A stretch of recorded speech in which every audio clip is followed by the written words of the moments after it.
The rain fell in heavy sheets across the quiet Arlington suburb, droplets racing down the windshield of Officer Trent Mackley's patrol car as he squinted through the darkness. The wipers struggled against the downpour, creating brief moments of clarity before the glass was once again obscured. His partner, Officer Derek Simmons, flipped idly through reports on his tablet, the blue glow illuminating his face in the darkness. Dispatch says the suspicious person call came from 1422 Oak Ridge Lane, Simmons said, his voice flat with the routine nature of the call. Resident reported someone lurking around the back of the house, possibly attempted break-in. Mackley nodded, turning onto the tree-lined street where identical two-story homes stood like sentinels in the night. Probably nothing, like usual. Bet it's just some kid cutting through yards again. The neighborhood was upscale, the kind where people called the police when a car they didn't recognize drove too slowly down their street, the kind where people felt entitled to protection, where officers like Mackley and Simmons were summoned for the slightest disturbance. "This is the third call from this neighborhood this week," Simmons remarked, setting his tablet aside.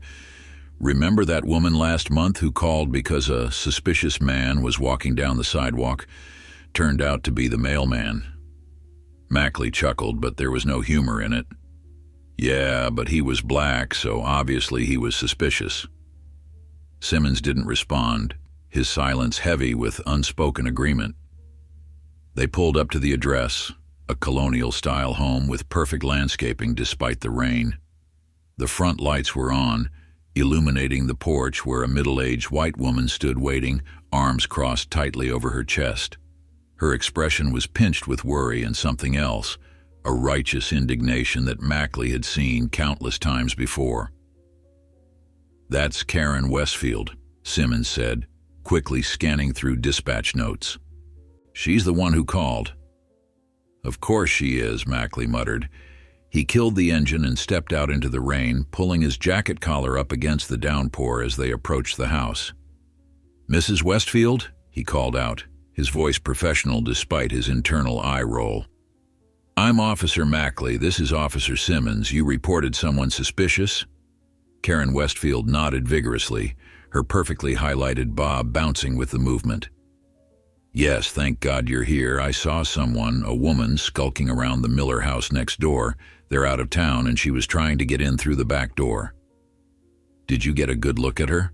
Simmons asked, already pulling out his notepad despite the rain. "She was wearing dark clothes, had a hoodie up. She was, you know." Karen lowered her voice, leaning in slightly. "Black. I've never seen her in this neighborhood before." Mackley and Simmons exchanged a brief glance. In their 5 years as partners, they'd responded to hundreds of calls just like this one. Concerned citizens reporting suspicious individuals who often turned out to be delivery drivers, maintenance workers, or simply people who had the audacity to exist while not being white in an affluent neighborhood. "We'll check it out," Mackley assured her, keeping his tone neutral. "Please stay inside and lock your doors." As they walked back toward the patrol car, Simmons sighed. $10 says it's nothing. 20 says it's the Miller's housekeeper," Mackley countered, but he unholstered his flashlight all the same. Standard procedure. They would check the property, find nothing, file a report, and be back on patrol within 20 minutes. The Miller house was dark and still, a for sale sign swaying slightly in the front yard. They approached cautiously, Mackley taking the lead while Simmons circled around to the back of the house. The rain had eased slightly, but thunder rumbled in the distance, promising another downpour. Mackley shone his flashlight along the front of the house, seeing nothing out of the ordinary. The windows were secure, the front door locked. He was about to call it when Simmons's voice crackled through his radio. "Movement at the back door. Someone's definitely here." Mackley's hand instinctively moved to his service weapon as he jogged around the side of the house, adrenaline suddenly coursing through his veins. It was probably nothing. It was almost always nothing, but the word probably had gotten officers killed before. He found Simmons crouched behind a garden statue, his weapon drawn and pointed toward the back porch. In the beam of his flashlight, Mackley could make out a figure in dark clothing, hood pulled up, working at the back door. "Police, don't move," Simmons shouted, his voice steady and commanding. The figure froze, then suddenly bolted, sprinting across the back lawn toward the fence that separated the property from the wooded area behind it. Before Mackley could process what was happening, Simmons was on his feet, running after the suspect. "Stop! Police!" Mackley called out, joining the pursuit. His boots slipped on the wet grass as he chased after the shadowy figure, who was surprisingly fast, already scaling the fence with practiced ease. Simmons reached the fence first, grabbing at the suspect's leg. There was a struggle, a shout, and then the unmistakable glint of metal in the flashlight's beam. "Gun!" Simmons yelled, stumbling backward. Mackley's world narrowed to pinpoints of intense focus. Training kicked in. Threat assessment. Suspect armed. Partner in danger. His weapon was in his hand before he consciously made the decision to draw it. "Drop the weapon!" he screamed. But the figure had already cleared the fence, arm raised, something clutched in their hand. Mackley fired, 2 shots in rapid succession. The figure jerked, then crumpled to the ground on the other side of the fence. Time seemed to stretch and contract all at once. Mackley was frozen, his service weapon still raised, rain pelting his face, his heart hammering against his ribs. Simmons was already scrambling over the fence, flashlight beam dancing wildly across the ground. "Dispatch, shots fired at 1420 Oak Ridge Lane," Mackley reported mechanically into his radio, his voice sounding distant to his own ears. "Suspect down. Need immediate medical assistance." He climbed the fence after Simmons, landing hard on the other side. His partner was already kneeling beside the fallen suspect, and in the harsh beam of the flashlight, Mackley could finally see clearly. It wasn't a man, as he had assumed. It was a woman. Black, mid-30s, wearing a dark hoodie and jeans, and in her outstretched hand was not a gun but a set of keys. House keys with a small metal flashlight attached to the ring. "No weapon," Simmons said, his voice hollow. "She's got a pulse, but it's weak. Where the hell is that ambulance?" Mackley couldn't speak. He stared at the woman's face, her features slack, blood blossoming across her hoodie. This wasn't a burglar. This wasn't what they thought. The realization crashed over him like ice water. "ID in her pocket," Simmons said, holding up a driver's license with trembling fingers. "Amara Wilson, this is her address." The world tilted beneath Mackley's feet. "What?"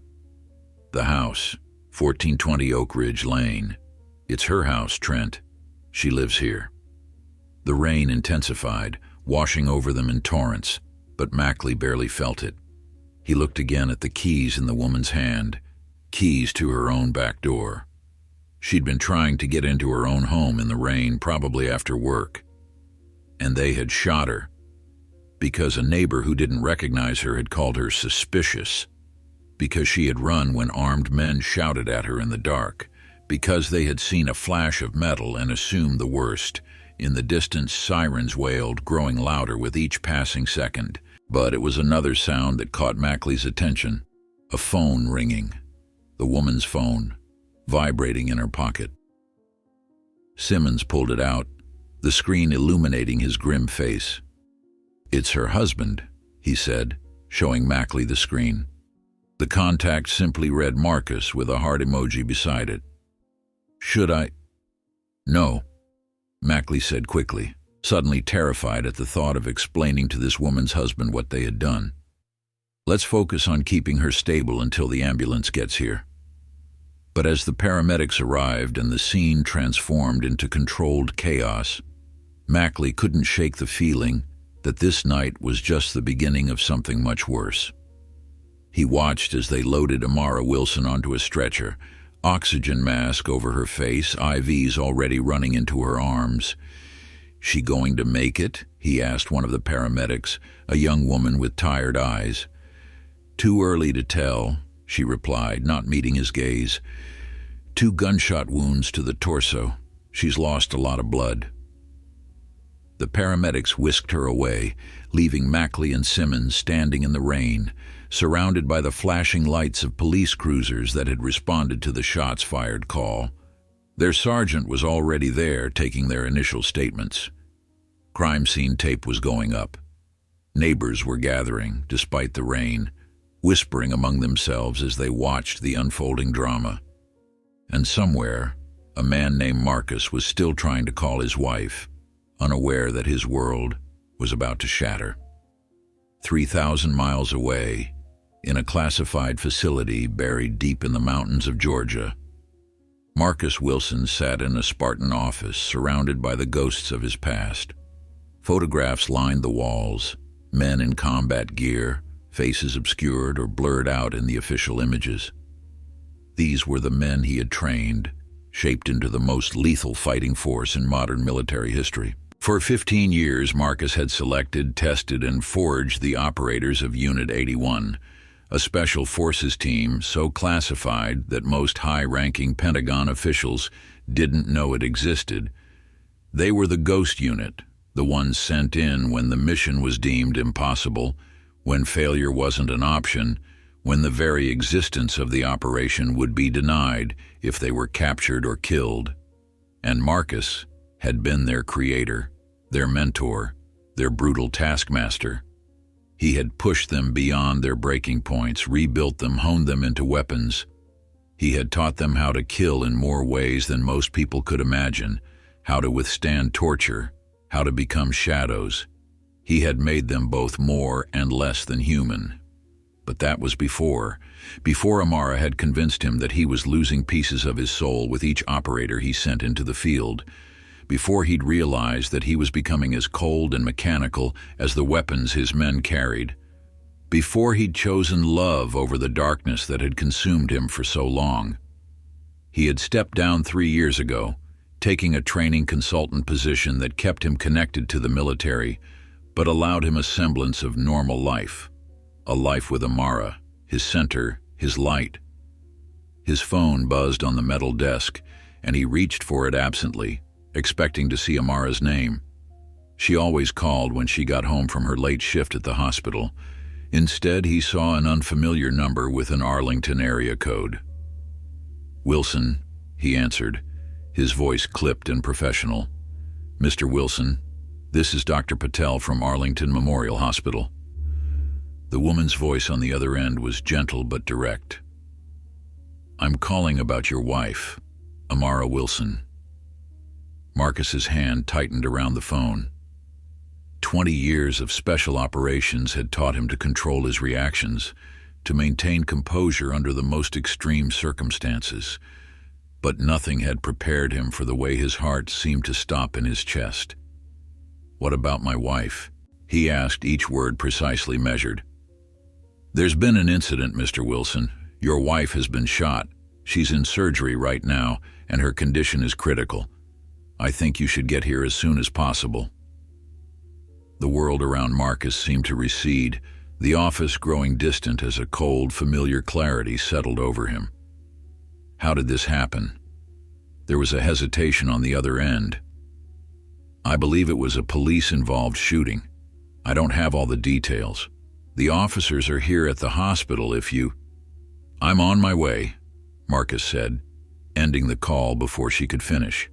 He sat motionless for 30 seconds, letting the information settle into his consciousness, compartmentalizing the shock and the rage that threatened to overwhelm him. Then he moved with the efficient precision that had defined his military career. He booked the next flight to Arlington, notified his commanding officer that he was taking emergency leave, and packed a small duffel with essentials. As he drove toward the airfield where a military transport would be waiting, one of the few benefits of his former position, his mind was already calculating, planning, assessing. If Amara died, no, he wouldn't allow himself to think that way. She would survive. She had to survive. Because if she didn't, Marcus knew exactly what he would become again, and this time there would be no one to pull him back from the edge. The rain continued to fall in Arlington, washing away evidence, cleansing the scene of violence, but nothing could wash away what had been set in motion that night. Nothing could prepare the Arlington Police Department for what was coming. The military transport touched down in Arlington at 4:17 a.m., the wheels screeching against wet tarmac. Marcus was the first to disembark, moving with purposeful strides across the airfield to the waiting car. A former Unit 81 operator named Drake had arranged transportation, no questions asked, no explanations needed. That was the unspoken code among them. When one called, the others answered. The car was nondescript, dark and clean, a civilian vehicle with military precision. The driver, a man in his 30s with close-cropped hair and watchful eyes, nodded once as Marcus slid into the passenger seat. "Arlington Memorial," Marcus said, his voice devoid of emotion. "How long?" 20 minutes in this traffic," the driver responded, pulling away from the airfield. "I'm Logan, by the way. Drake sent me." Marcus didn't reply. His focus was entirely internal now, a technique he'd perfected over decades of high-stress operations. He was categorizing information, prioritizing actions, and suppressing emotions that would only hinder his effectiveness. But beneath that disciplined calm, something dark and primal stirred, a violence so controlled it was almost beautiful in its precision. "Drake said to tell you that if you need anything at all, just say the word," Logan continued, expertly navigating through early morning traffic. "The unit takes care of its own." "Amara isn't unit," Marcus replied, his eyes fixed on the road ahead. "She's your wife," Logan said simply. "That makes her family." The rest of the drive passed in silence. Arlington was just waking up, the streets glistening from the night's rain, shopkeepers raising shutters, early commuters clutching coffee cups as they hurried toward metro stations. Normal people living normal lives, untouched by the chaos that had engulfed Marcus's world. Arlington Memorial Hospital loomed ahead, its windows reflecting the pale light of dawn. Logan pulled up to the entrance and Marcus stepped out without a word, his duffel slung over one shoulder. "I'll be around," Logan said, catching Marcus's eye. "Drake's orders." Marcus gave a single nod of acknowledgement before turning toward the hospital entrance. The automatic doors slid open with a soft hiss, revealing a bustling emergency department. The smells hit him first: antiseptic, coffee, fear. He'd been in hospitals like this before, in war zones and disaster areas. The controlled urgency was familiar, as was the undercurrent of desperation. At the reception desk, a harried nurse looked up as he approached. "I'm looking for my wife," Marcus said. "Amara Wilson, gunshot victim." Recognition flashed across the nurse's face, followed quickly by compassion. "Yes, Mr. Wilson. Dr. Patel is expecting you. She's just come out of surgery. Let me page her for you." As the nurse reached for the phone, Marcus became aware of movement to his right. 2 police officers stood from plastic chairs in the waiting area, their faces tense. One was younger, perhaps early 30s, with sandy hair and a reddened complexion. The other was older, heavy-set, with the weary eyes of someone who had seen too much and processed too little. These were the men who had shot Amara.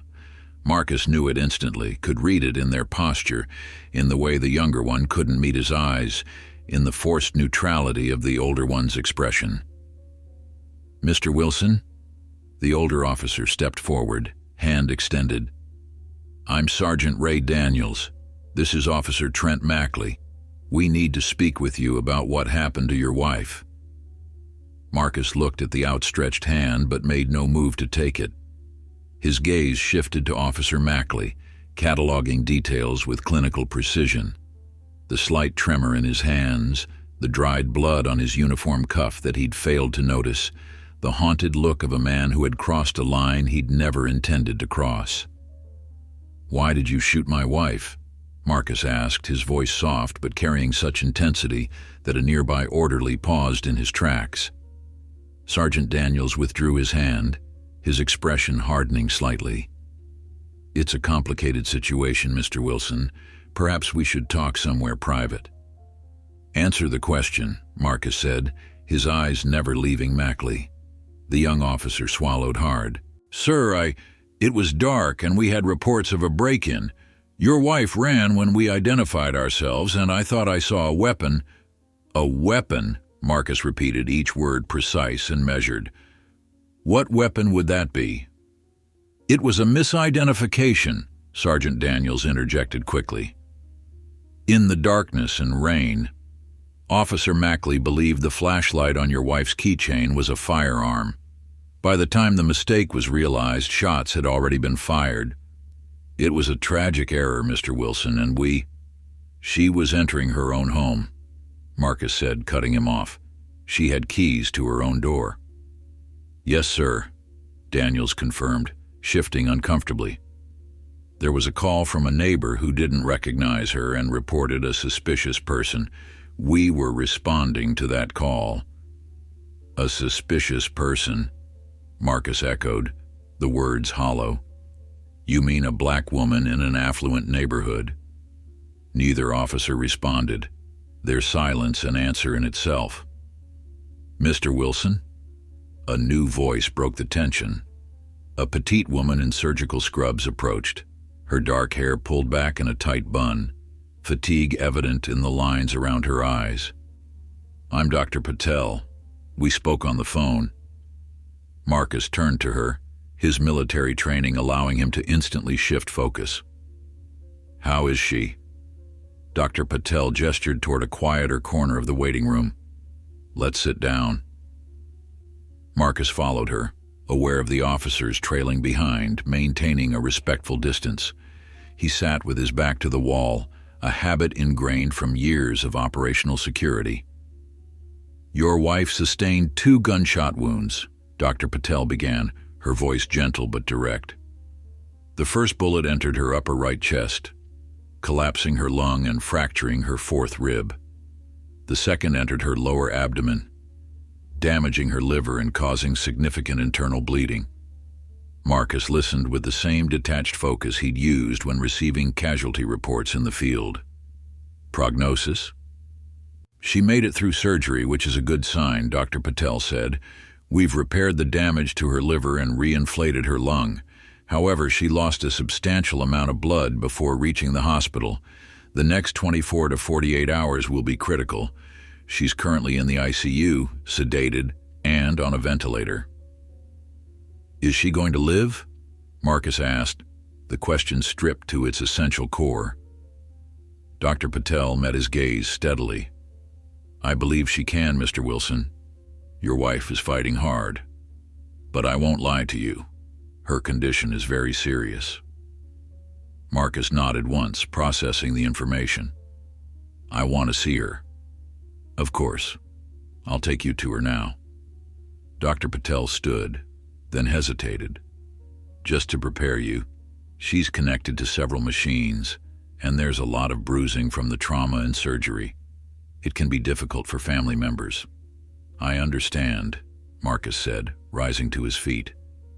He'd seen worse, much worse, but this was Amara, his Amara. That would make all the difference.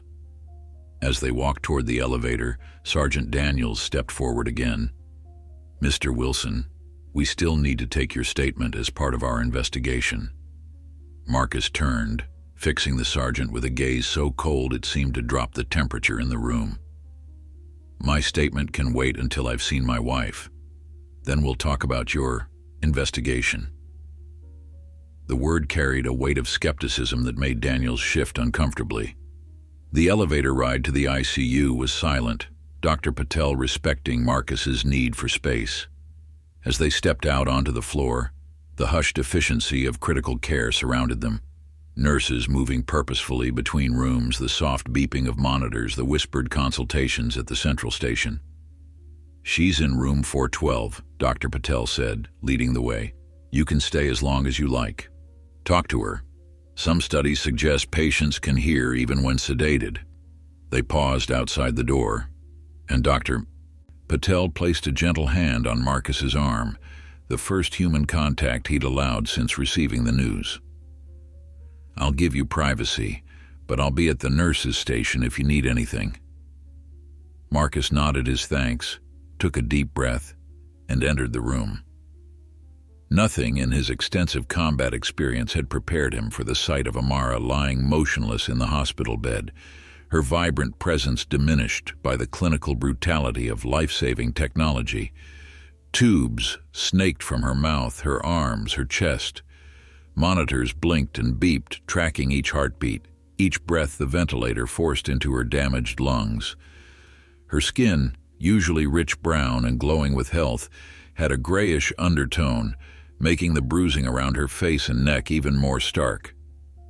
Moving with deliberate calm, Marcus placed his duffel on the floor and approached the bed. He stood for a long moment, just looking at her, memorizing every detail. The slight swelling around her eyes, the tape securing the breathing tube, the rhythmic rise and fall of her chest, controlled by machinery.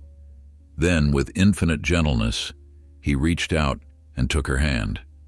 Her fingers were cool against his, the pulse in her wrist faint but steady. "I'm here, Amara," he said softly, his voice cracking for the first time. "I'm right here with you." Pulling a chair close to the bed, Marcus sat, still holding her hand, his thumb tracing small circles on her palm. He remembered the first time he'd held this hand, at a military fundraiser 6 years ago, where Amara had been representing the hospital's trauma team. She'd called him on his intimidating demeanor, told him he wasn't nearly as scary as he thought he was. He'd been instantly captivated by her fearlessness, her warmth, her unwavering moral compass. She'd seen past his carefully constructed walls, recognized the man beneath the warrior, and slowly, patiently, she'd helped him rediscover parts of himself he'd thought long dead. Compassion, tenderness, hope. "You need to fight, love," he whispered, leaning close to her ear. "I need you to come back to me." A soft knock at the door interrupted his vigil. He looked up to see Dr. Patel standing in the doorway. "I'm sorry to disturb you, Mr. Wilson, but there's something else you should know." Her expression was grave. "The police have placed an officer outside your wife's room. It's standard procedure in officer-involved shootings. They're not just here to take your statement, they're here to guard your wife." Marcus's expression didn't change, but something cold and calculating entered his eyes. "Guard her? From what?" "It's complicated," Dr. Patel said carefully. "In these cases, the victim is technically evidence in an investigation, and sometimes," she hesitated, choosing her words, "sometimes there's concern about potential retaliation against officers involved." Marcus almost smiled, a cold, sharp expression that didn't reach his eyes. "I see, they're afraid I might do something." "I'm just letting you know the situation," Dr. Patel replied diplomatically. "The hospital has no choice but to comply with police procedure." "Thank you for your honesty," Marcus said, turning back to Amara. "I appreciate that." After Dr. Patel left, Marcus sat in silence, still holding Amara's hand, his mind working with cold precision. They were right to be afraid, but not for the reasons they imagined. He wouldn't be seeking quick emotional revenge. That wasn't how men like him operated. No, what Marcus Wilson would bring would be something far more calculated, far more thorough, and far more devastating than anything the Arlington Police Department could possibly prepare for. Because while they saw him as just an angry husband, he was something else entirely. A man who had spent decades learning how to dismantle systems, destroy defenses, and leave nothing but ashes in his wake, and he was just getting started. Arlington Police Chief Richard Bennett had been in law enforcement for 32 years. He'd weathered riots, corruption scandals, and budget cuts. He'd testified before grand juries and faced down angry city councils. But at 6:30 a.m., as he stood in the conference room of precinct headquarters looking at the preliminary report of the Wilson shooting, he knew this case could be the one that finally broke him. "Let me get this straight," he said, pinching the bridge of his nose. An African-American woman was shot twice while trying to enter her own home because a neighbor thought she looked suspicious, and the officers thought her keychain was a gun. Captain Howard Reeves, head of Internal Affairs, nodded grimly. "That's the short version, yes." "And the body cam footage?" Reeves hesitated. "Inconclusive at best. It was dark and raining heavily. You can see the victim running, hear the officers identifying themselves as police, and then Mackley shouts 'gun' before firing. The actual shooting happens partly off camera because Simmons's body cam was jostled during the pursuit." Bennett dropped into a chair, the weight of what was coming settling on his shoulders. "What about the woman? Amara Wilson, right? What's her status?" "Critical but stable," Reeves replied. "Just out of surgery. Her husband arrived about an hour ago." "What do we know about him?" "That's where it gets interesting." Reeves slid a folder across the table. "Marcus Wilson, 45. Former military, Special Forces. Currently works as a training consultant for the Pentagon." Bennett opened the folder, scanning the sparse information. "This is all we have? Most of it's redacted." "That's all we could get on short notice," Reeves said. "His service record is classified. Very classified from what I hear. I've got calls in to some contacts at the DoD, but they're not exactly falling over themselves to help us." "Great," Bennett muttered, closing the folder. "So we've got a police shooting of an unarmed black woman in her own backyard, and her husband is some kind of military spook with a classified background. The media's going to have a field day with this." "It gets worse," Reeves said, his expression grim. "The neighbor who called it in, Karen Westfield, has made 6 suspicious person calls in the past year. All of them about black or Latino individuals who turned out to be delivery drivers, landscapers, or in one case, a new resident moving in." Bennett closed his eyes, already envisioning the press conferences, the protests, the investigations. "What about Mackley and Simmons? Any history I should know about?" "Nothing official in their records," Reeves said. "Mackley's got 4 years on the force, Simmons 7. No formal complaints of racial bias, no excessive force allegations. They're not problem officers, at least not on paper." "Not on paper," Bennett repeated, catching the qualification. "What about off paper?" Reeves shifted uncomfortably. "There's been talk. Nothing concrete, nothing I could bring to you officially. But Simmons has a reputation for being particularly vigilant in certain neighborhoods." "Certain neighborhoods," Bennett echoed flatly. "You mean black neighborhoods?" "I couldn't say that officially," Reeves replied carefully. Bennett stood, walking to the window that overlooked the precinct parking lot. The early morning light cast long shadows across the pavement, officers changing shifts, the rhythm of police work continuing despite the crisis brewing. "We need to get ahead of this," he said finally. "Full transparency, full cooperation with whatever investigation comes. And I want a meeting with Marcus Wilson." "Sir, legal might advise against that, given the circumstances." "I don't give a damn what legal advises," Bennett snapped. "A woman is fighting for her life because my officers shot her in her own backyard. Her husband deserves to hear from me directly." Reeves nodded, recognizing the tone that meant the chief's mind was made up. "I'll set it up, but sir, be careful with Wilson. Men with backgrounds like his, they don't think like civilians. They don't even think like regular military." Bennett turned from the window, his expression hardening. "What exactly are you trying to say, Howard?" "I'm saying that if my wife had been shot, I'd be thinking about lawsuits and press conferences," Reeves said quietly. "But men who come from the world Wilson does, they think in terms of strategic objectives and acceptable collateral damage. If I were you, I'd make sure our officers understand exactly what kind of situation they're in." Back at the hospital, Marcus had not moved from Amara's bedside in nearly 3 hours. Nurses came and went, checking vitals, adjusting medications, recording data on charts. They worked around him, respecting his vigil, offering quiet words of encouragement that he acknowledged with minimal nods. His phone vibrated in his pocket, the third call in the past hour. This time he checked the screen.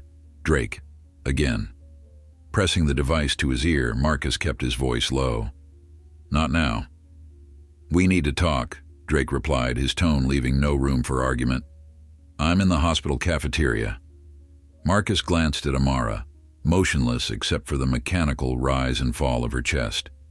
10 minutes, he conceded, ending the call. He leaned close to her ear. "I'll be right back," he promised, pressing his lips gently to her forehead. In the hallway, Marcus nodded curtly to the uniformed officer stationed outside Amara's room, a young woman who looked uncomfortable with her assignment but determined to do her job. He made note of her name badge, Officer Chen. The cafeteria was nearly empty at this hour, the breakfast rush not yet begun. Drake sat at a corner table, his back to the wall, a position that allowed him to monitor all entrances and exits. Some habits never died, not in their line of work. Drake Parrish had been one of Marcus's first recruits to Unit 81 15 years ago. Now in his early 40s, he had the deceptive appearance of a high school history teacher, medium build, receding hairline, wire-rimmed glasses. It was a facade that had served him well during his operational years, allowing him to move through the world unnoticed until he chose to be noticed. Marcus slid into the seat opposite him, accepting the coffee Drake pushed across the table. "How is she?" Drake asked, his voice carrying genuine concern.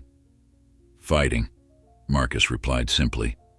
Drake nodded, understanding the weight of that single word. "I've been making calls," he said, lowering his voice, "pulling resources together. We've got eyes on the precinct, the officers involved, and the neighbor who made the call." Marcus took a sip of coffee, his expression unchanged. "I didn't ask for that." "You didn't have to," Drake replied evenly. "The unit takes care of its own, you know that. Besides, intel is never a bad thing, whatever you decide to do." There was a question in that last statement, one Marcus chose not to answer yet. Instead, he asked, "What have you found?" Drake pulled out a tablet, tapping the screen a few times before sliding it across the table. "Officer Trent Mackley, the one who fired the shots. 4 years on the force, military background, Marine Corps, 2 tours in Afghanistan, divorced, no kids, lives alone in an apartment about 10 miles from here." Marcus glanced at the screen, memorizing the address, the layout of the apartment building, the daily routine outlined in precise detail. "His partner, Derek Simmons," Drake continued, swiping to a new screen. 7 years with Arlington PD, married, 2 kids, no military background, has a house in the suburbs, coaches his son's Little League team. Marcus absorbed the information, his expression revealing nothing. Drake watched him carefully, then leaned forward. "There's more. The neighbor, Karen Westfield. She's made multiple calls about suspicious individuals in the neighborhood, all of them people of color, all of them legitimate residents or service providers. She's the neighborhood busybody with a racism problem." "And the department knows this?" Marcus asked, his first real question. Drake nodded. "They know, but she's the wife of a prominent local businessman who donates generously to the Police Benevolent Fund. They've been reluctant to discourage her civic involvement." Marcus's jaw tightened almost imperceptibly. "What about the chief?" "Richard Bennett, career cop, been chief for 8 years, generally respected, relatively progressive for a police chief. He's weathered a few controversies, pushed for more diversity in hiring, implemented some reforms after the nationwide protests a few years back. Word is he's taking this incident very seriously." Marcus finished his coffee, setting the cup down with careful precision. "And the investigation?" "Internal Affairs is on it, Plus, the county prosecutor will likely convene a grand jury. Standard procedure. The question is whether they're going through the motions or actually seeking accountability. Marcus was silent for a long moment, his gaze distant. When he finally spoke, his voice was calm, measured. I want everything. Every report, every statement, every second of body cam footage. I want to know who these officers call, where they go, what they say about what happened. Drake nodded, unsurprised by the request. Already in motion, but Marcus... He hesitated, choosing his words carefully. What exactly are you planning here? Marcus met his friend's gaze directly. Right now, I'm planning to ensure my wife survives. After that, I'm planning to ensure justice is served. Justice can mean different things to different people, Drake observed quietly. Yes, Marcus agreed. It can. The tension in those two simple words was enough to make Drake sit back slightly. He'd known Marcus Wilson for 15 years, had seen him in the most extreme situations imaginable. He'd watched him break men who were considered unbreakable, seen him make decisions that altered the course of classified operations and sometimes the fate of entire regions. But he'd never seen the particular cold focus that now sharpened his former commander's gaze. The unit is with you, Drake said finally. Whatever you need. Marcus stood, signaling the end of the conversation. For now, just information, and Drake... He paused, his voice lowering. Keep this contained. This is my operation. No one else's. As Marcus walked away, Drake remained seated, contemplating the implications of what he'd just witnessed. The man who had just left was not the same Marcus Wilson who had walked away from Unit 81 3 years ago. The man who had found peace, who had chosen love over the darkness of their world. This was the return of the strategist, the tactician, the man who had once been known simply as the architect, for his ability to design operations of such precision and inexorability that they seemed like forces of nature rather than human actions. Drake pulled out his phone, sending a single text message to the small network of former Unit 81 operators standing by. Minimum footprint, maximum intel. The architect is back. Officer Trent Mackley sat in his car outside the precinct, hands gripping the steering wheel so tightly his knuckles had turned white. He hadn't slept in nearly 24 hours, his mind replaying the shooting in an endless loop. The rain, the figure running, the metallic glint, the shots. 2 bullets.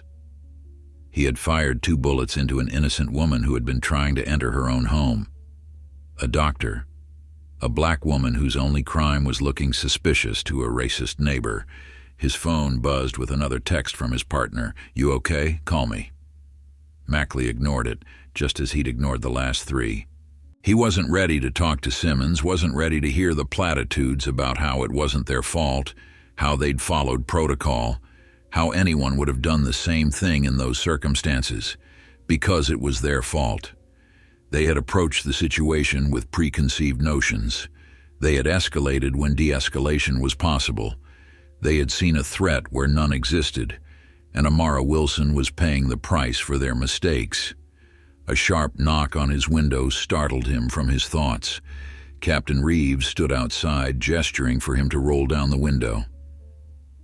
Chief wants to see you, Reeves said without preamble. Now. Mackley nodded, gathering himself. As he stepped out of the car, Reeves put a hand on his shoulder, not comforting, but firm, almost warning. Listen to me carefully, Reeves said, his voice low. Amara Wilson's husband is not just some civilian. He's former Special Forces, and his record is so classified it practically doesn't exist. Whatever you say to the chief, whatever you do next, remember that. This isn't just about the department anymore. This is about you, personally. Mackley swallowed hard, the implications sinking in. You think he'll come after me? Reeves's expression was grim. I think men like Marcus Wilson don't leave things to chance or to the system. So watch your back, follow protocol to the letter, and for God's sake, don't try to handle this on your own. As Mackley followed Reeves into the building, he couldn't shake the feeling that his life had irrevocably changed the moment he pulled the trigger. And the worst part was, he wasn't sure he didn't deserve whatever was coming. News of the shooting spread through Arlington like wildfire. By noon, a small crowd of protesters had gathered outside the police precinct, their numbers growing steadily as social media amplified the story. Local news vans lined the street, reporters standing in front of cameras reciting the few confirmed details while filling the gaps with speculation.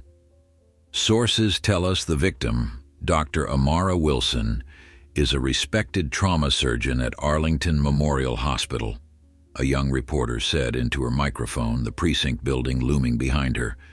Dr. Wilson was reportedly entering her own home when officers responding to a suspicious person call opened fire, mistaking her keychain for a weapon. Inside the precinct, Chief Bennett watched the coverage on a muted television in his office, his expression unreadable. A knock at his door drew his attention. "Sir," his assistant said, "Marcus Wilson is here." Bennett straightened his uniform, taking a deep breath. "Send him in." Marcus entered with the controlled grace of a predator, his eyes sweeping the room in a practiced security assessment before settling on Bennett. He wore the same clothes he'd arrived in, dark jeans and a gray Henley under a black jacket, but somehow he made them look as formal and intimidating as any uniform. "Mr. Wilson," Bennett said, extending his hand, "I'm Chief Richard Bennett. Thank you for coming." Marcus took the offered hand, his grip firm but not challenging. "You wanted to see me." It wasn't a question. Bennett gestured to a chair, and they both sat, the desk between them like a demilitarized zone. "First," Bennett began, "I want to express my deepest regrets about what happened to your wife. It was a tragic mistake, and I take full responsibility as the head of this department." Marcus's expression remained neutral. "Responsibility means different things to different people, Chief Bennett. What does it mean to you in this case?" The question carried weight, and Bennett felt its pressure.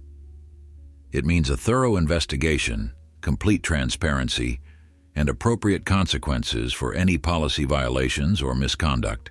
"Appropriate consequences," Marcus echoed, his voice devoid of emotion. "Tell me, what do you consider an appropriate consequence for shooting an unarmed woman on her own property?" Bennett leaned forward, meeting Marcus's gaze directly.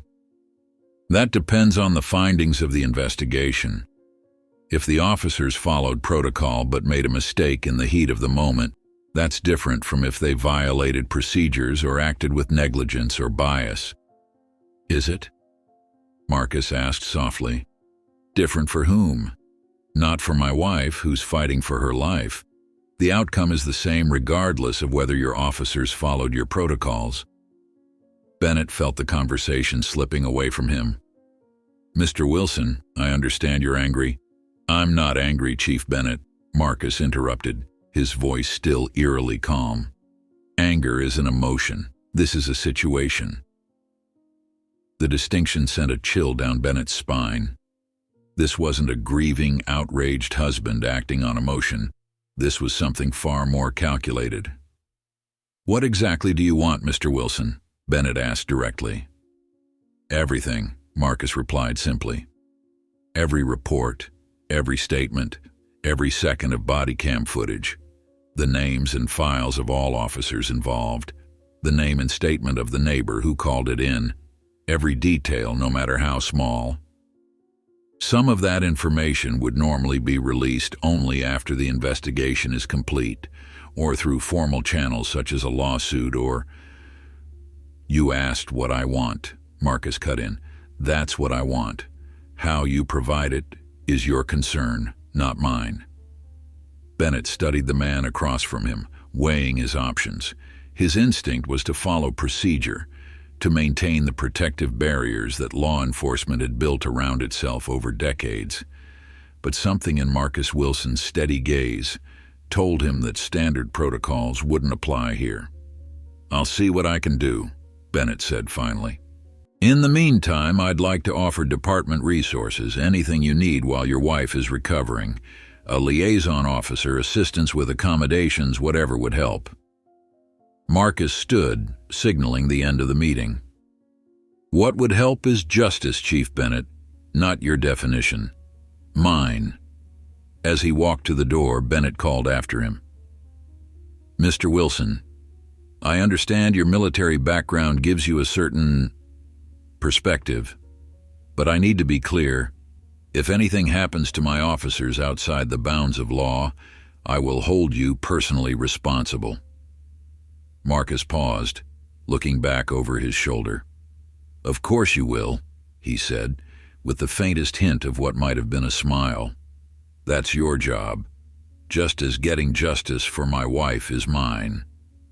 After he left, Bennett sat heavily in his chair, the weight of the encounter settling on him. Marcus Wilson hadn't made any threats, hadn't raised his voice, hadn't shown any of the emotional reactions Bennett had expected, and somehow that was far more unsettling than if he had. Dr. Sarah Kim had known Amara Wilson for 6 years, first as colleagues in the trauma center, then as friends who shared call rotations, celebrated birthdays, and occasionally minded each other's houseplants during vacations. When she entered Amara's ICU room after her shift, she was struck by how small her friend looked amid the medical equipment keeping her alive. Marcus sat beside the bed, his posture perfect even after hours of vigil.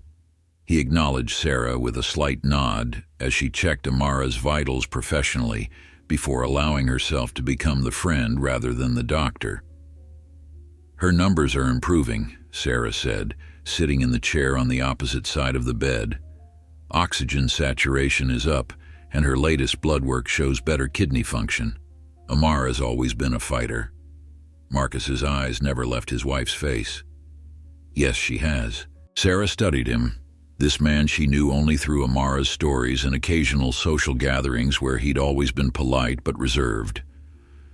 Amara had once told her that Marcus carried shadows few people could understand, but that underneath those shadows was a capacity for love and loyalty that had healed her own wounds. "She told me once," Sarah said carefully, "about the day you two met, how you scowled through the entire fundraiser until she called you out on it." For the first time, Marcus's expression softened slightly. "She told me I had RBF, resting battlefield face, said I was scaring the donors." Sarah smiled at the memory. "That sounds like Amara, never intimidated by anyone." "No," Marcus agreed quietly. "Never." A comfortable silence fell between them as they both watched the mechanical rise and fall of Amara's chest, the steady beeping of the heart monitor the only sound in the room. "The entire hospital is pulling for her," Sarah said finally. "Everyone's in shock. Amara has saved so many lives in that trauma center. Gang members, children, police officers. The irony isn't lost on anyone." Marcus looked up at that, something sharp flashing in his eyes. "Police officers?" Sarah nodded. "All the time. Just 3 weeks ago, she operated on an officer who'd been stabbed during a domestic violence call. Spent 6 hours in surgery with him. The department sent flowers afterward." The information seemed to settle into Marcus like a stone dropping into still water, creating ripples of thought that Sarah couldn't read. "You should get some rest," she said after another long silence. "I can sit with her for a while." "I'm fine," Marcus replied automatically. "Amara would tell you to take care of yourself," Sarah countered gently. "She'd say it's tactically unsound to deprive yourself of basic necessities." That earned her the ghost of a smile. "She would say exactly that." He stood, stretching subtly. "I'll get some coffee. 10 minutes." After he left, Sarah took Amara's hand, leaning close to her friend's ear. "Your husband is terrifying, Amara," she whispered, "but I can see why you love him. Come back to us soon, okay? He needs you. We all do. In the hospital cafeteria, Marcus sat alone, his coffee untouched as he scrolled through his phone. Text messages from former Unit 81 operators filled his screen. Offers of assistance, information, resources. Men scattered across the country, some still in government service, others in private security or off the grid entirely, all ready to converge on Arlington at his command. He ignored the messages for now, instead opening an encrypted email that had just arrived from Drake. Attached were preliminary police reports, witness statements, and personnel files, the first batch of the intelligence he had requested. Drake's message was brief. More coming. Team in place. Awaiting instructions. Marcus downloaded the files to review later, then switched to a secure messaging app used only by former unit members.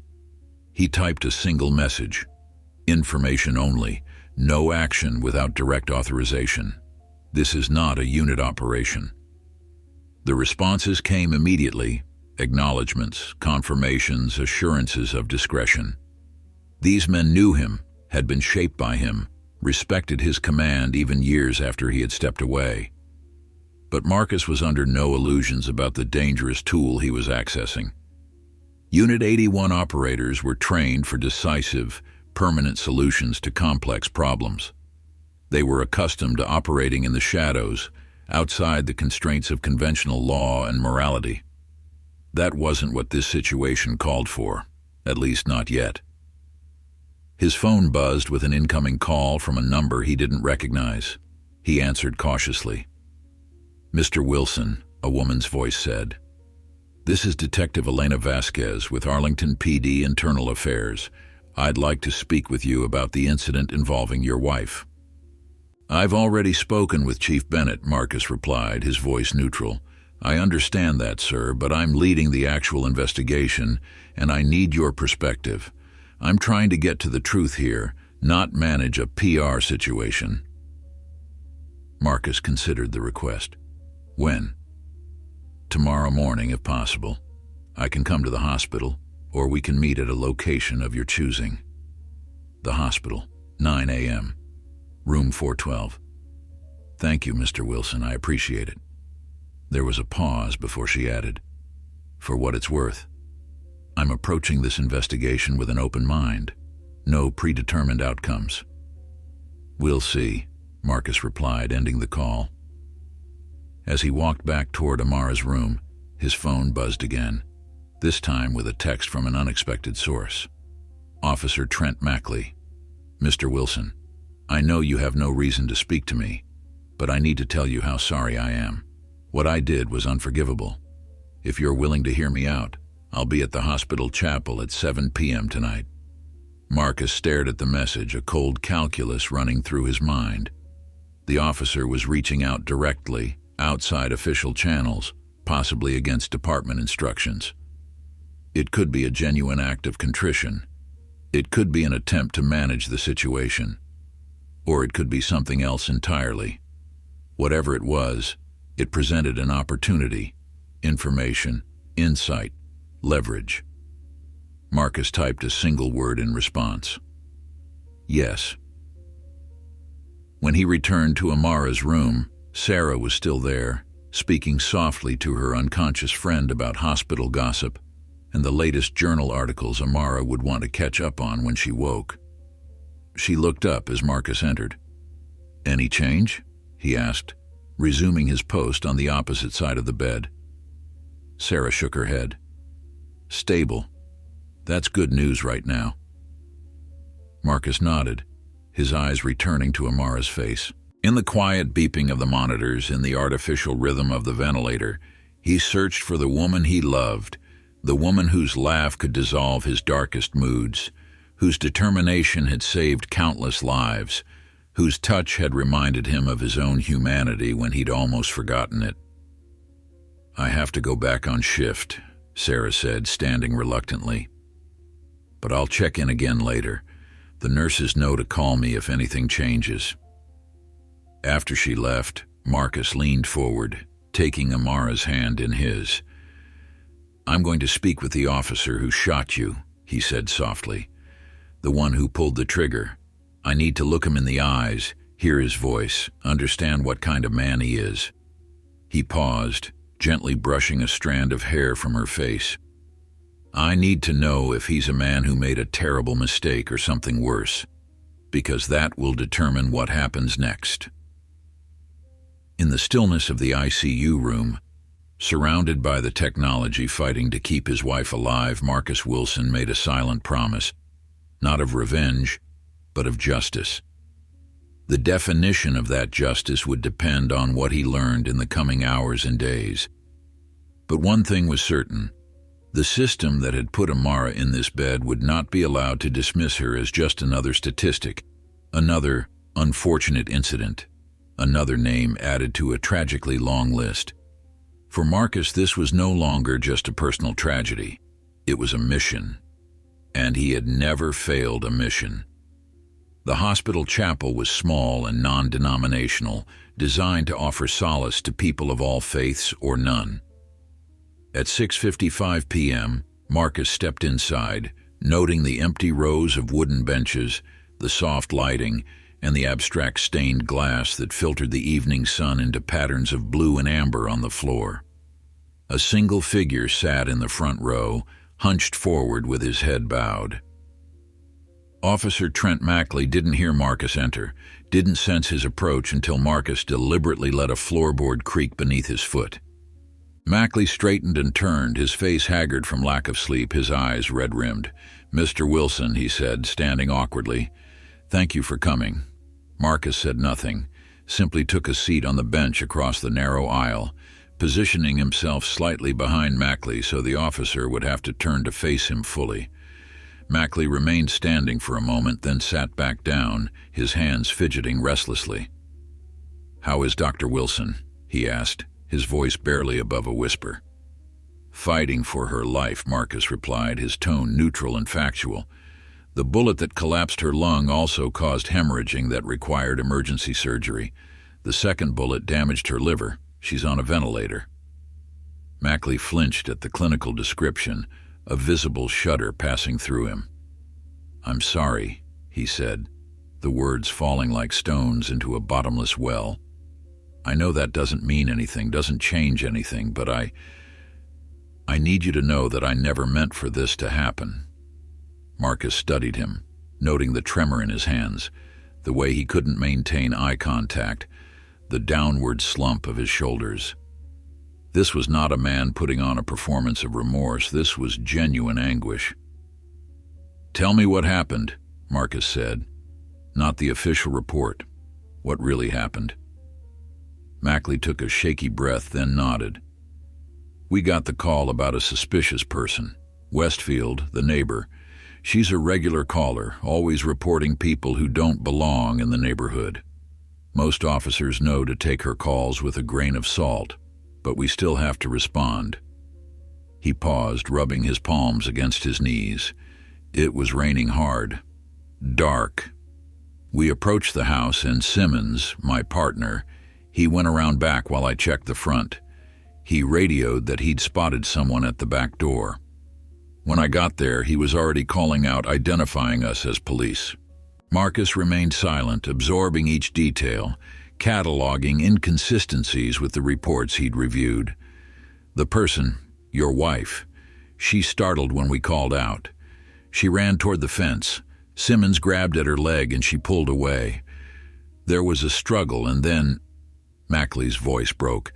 "I saw something metallic in her hand. I yelled, 'Gun!' and I fired. 2 shots. Standard training. Center mass." He looked up at Marcus, his eyes haunted. "I thought I was protecting my partner. It wasn't until after, when we got to her, that I realized it was just keys. A keychain flashlight.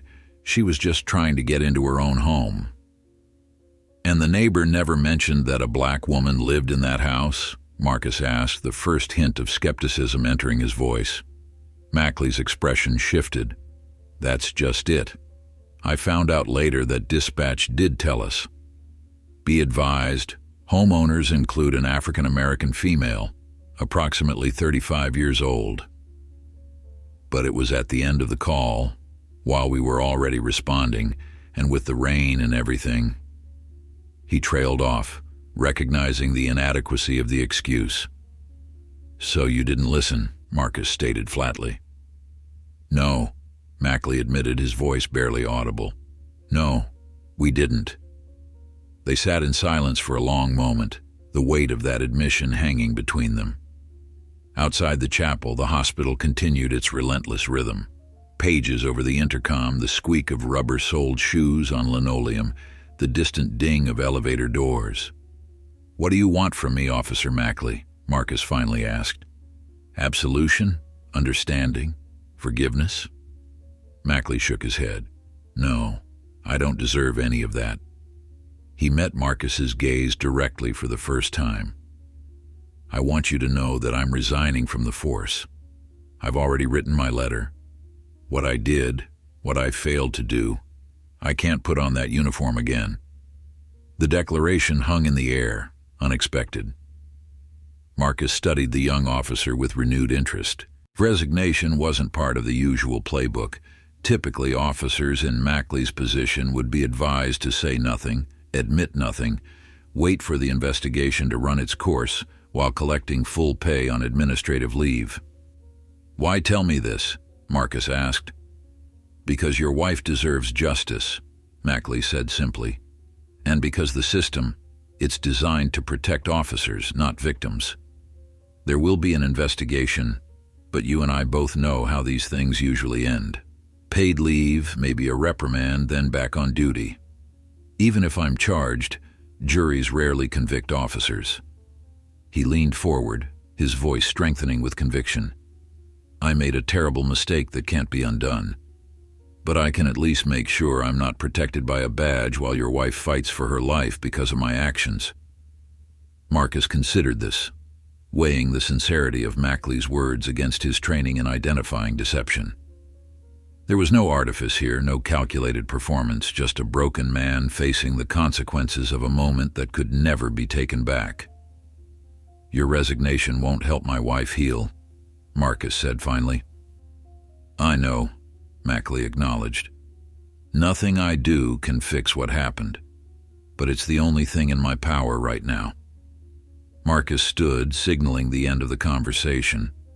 As he turned to leave, Mackley spoke again, his voice catching.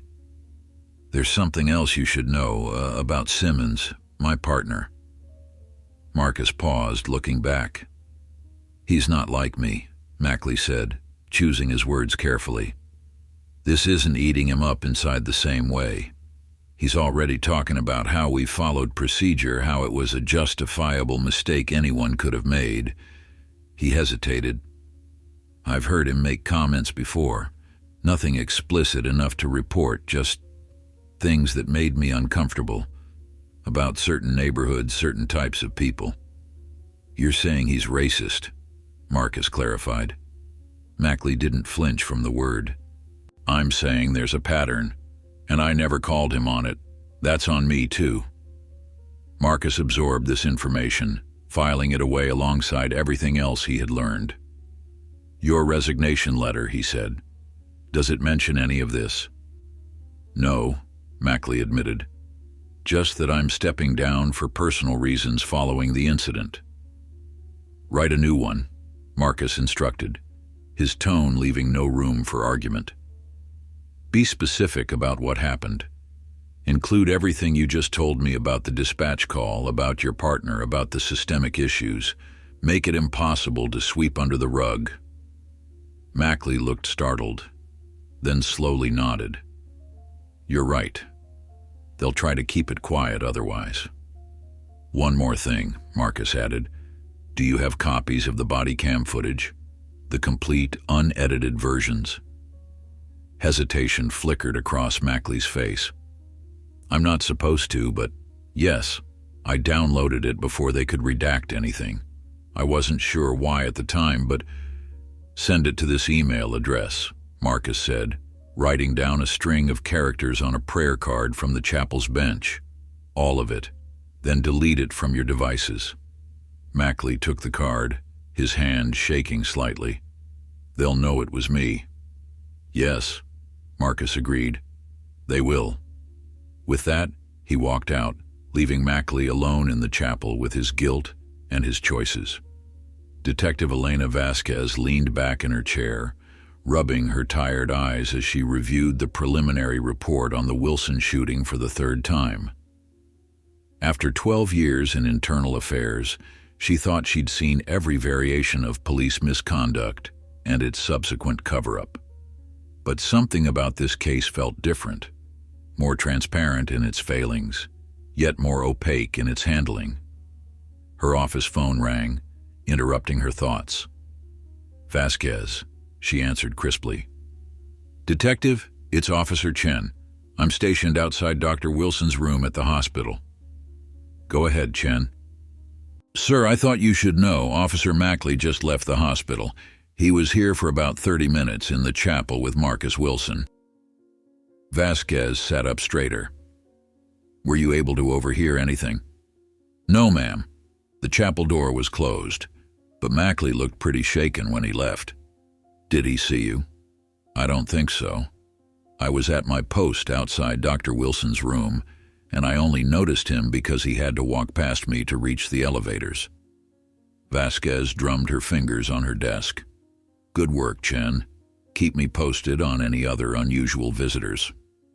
After hanging up, she pulled out her personal cell phone and dialed a number she rarely used. "Chief Bennett," the voice answered after 2 rings. "Sir, it's Vasquez. We have a situation. Mackley just had a private meeting with Marcus Wilson at the hospital." A heavy silence. Then, "Damn it. Against explicit instructions. Did you get anything on what was discussed?" "No," Vasquez admitted. "But given Wilson's background and Mackley's state of mind, I'm concerned." "You think Wilson is pressuring him?" Vasquez chose her words carefully. "I think whatever was said in that chapel could complicate our investigation and the department's position. Mackley is vulnerable right now, and Wilson is... well, you've met him." "I have," Bennett confirmed grimly. "And I'd rather have him as an ally than an adversary. Bring Mackley in first thing tomorrow. I want to know exactly what was discussed and what he may have promised or revealed." "Yes, sir," Vasquez said, though a nagging doubt made her add, "But if Mackley is cooperating with Wilson of his own accord, bringing him in could look like intimidation." "Just do it," Bennett said firmly. "This situation is volatile enough without officers going rogue." After the call ended, Vasquez sat motionless, weighing her next move. Bennett was right about the volatility, but his instinct to circle the wagons was exactly the wrong approach. In her experience, transparency was the only effective response to incidents like this, and transparency was exactly what police departments resisted most fiercely. With sudden resolve, she reached for her office phone again, this time dialing the county prosecutor's office. At Arlington Memorial Hospital, the night shift had begun, the corridors quieter as visitors departed and patients settled for the evening. In Amara Wilson's ICU room, a nurse adjusted medication levels and checked vital signs while Marcus observed from his position by the window.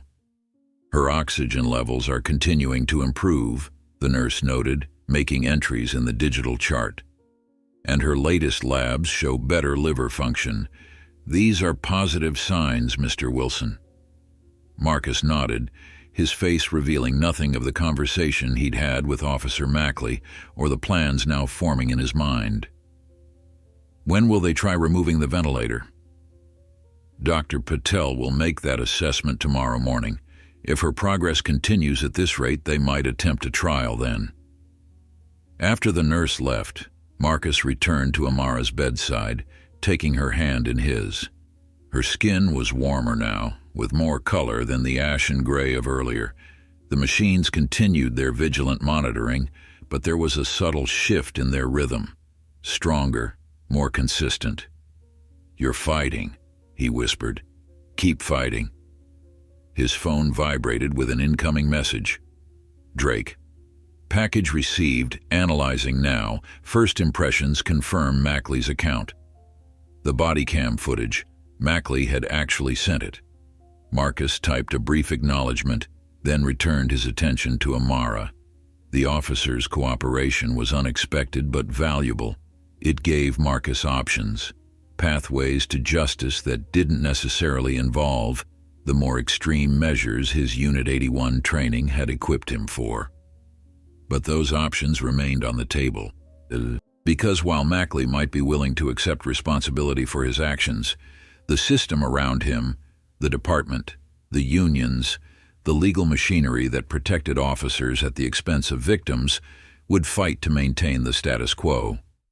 And then there was Simmons, who apparently saw nothing wrong in shooting first and asking questions later, as long as the target fit a certain profile. Marcus had seen corruption and injustice in many forms across his career. He'd dismantled terrorist cells, exposed double agents, eliminated threats to national security. But this casual dismissal of black lives, this reflexive perception of danger where none existed, was a different kind of enemy. More insidious, more deeply rooted, and in many ways more dangerous to the fabric of society than any external threat. His thoughts were interrupted by a soft knock at the door. Sarah Kim entered, still in her surgical scrubs, fatigue evident in her movements. "Thought I'd check in before heading home," she said, moving to Amara's side. "The nurses tell me she's improving." "Slowly," Marcus confirmed. Sarah studied Amara's monitors, her professional assessment confirming what the nurses had reported. "This is good, Marcus, really good. Her body is responding to treatment." She turned to him. "Have you eaten anything? Rested at all?" "I'm fine," he said automatically. Sarah gave him a look that reminded him forcefully of Amara, the same no-nonsense assessment that saw through pretense. "You can't help her if you collapse. There's a decent sandwich shop across the street that delivers to the hospital. I'm ordering you something and you're going to eat it." For the first time in days, Marcus felt a ghost of a smile touch his lips. "You sound like her." "Good," Sarah replied, pulling out her phone. "Someone has to, since she's temporarily unavailable for the job of making sure you take care of yourself." As she placed the order, Marcus turned back to the window, looking out at the city lights. Arlington was going about its business, most of its citizens unaware of the drama unfolding in this hospital room, unaware that the shooting of Amara Wilson was not just another headline but a potential turning point for the police department, for the community, and for the man who had once been known only as the architect. Justice would come. But first, Amara needed to wake up. Because whatever form that justice took, Marcus wanted her to be part of it. He wanted her voice, her wisdom, her moral clarity to guide the response. Without her, he knew his own judgment might veer toward the ruthless efficiency that had made him legendary in certain classified circles. With her, there was balance. Without her, he didn't want to contemplate what he might become. Officer Derek Simmons poured himself another glass of whiskey, his third of the evening, and carried it to his back porch. The night air was heavy with the scent of approaching rain, the same kind of rain that had been falling 3 nights ago when everything went to hell. He took a long swallow, feeling the burn down his throat, wishing it could cauterize the unease that had been growing inside him since the shooting. His wife was at her sister's with the kids. "Just for a few days," she'd said, her face tight with concern. Or was it disappointment? Until things settled down. But they both knew that things weren't going to settle down anytime soon. Not with protesters gathering outside the precinct daily. Not with the media camped outside their house until he'd been forced to check into a motel. Not with internal affairs circling like vultures. His phone buzzed on the porch railing. Trent Mackley. Again. Simmons ignored it, just as he'd ignored the previous 5 calls. He didn't want to hear Mackley's guilt-ridden ruminations, his obsessive second-guessing of every moment that night. What was done was done. They had followed procedure. A suspect had fled, appeared to have a weapon, and presented a threat. They had acted accordingly. The fact that the suspect turned out to be a homeowner with a keychain was unfortunate, tragic even, but not criminal. Not on their part. The phone buzzed again. This time, it was a text. "We need to talk. I just met with Marcus Wilson." Simmons nearly dropped his glass. He grabbed the phone, typing furiously. "What the hell are you thinking? You were ordered not to contact him." The response came immediately. "Too late. He knows everything. I'm resigning tomorrow." Simmons stared at the words, disbelief giving way to anger. Resigning? Mackley was throwing away his career over this, over a mistake that any officer could have made.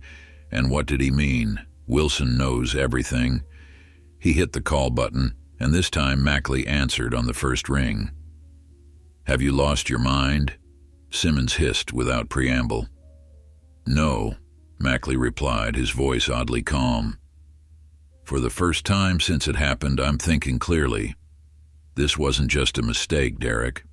We shot an innocent woman because we didn't listen, because we assumed the worst. We reacted to a perceived threat," Simmons countered, falling back on the language of official reports. "Any reasonable officer in the same situation—" "Stop," Mackley interrupted. "Just stop.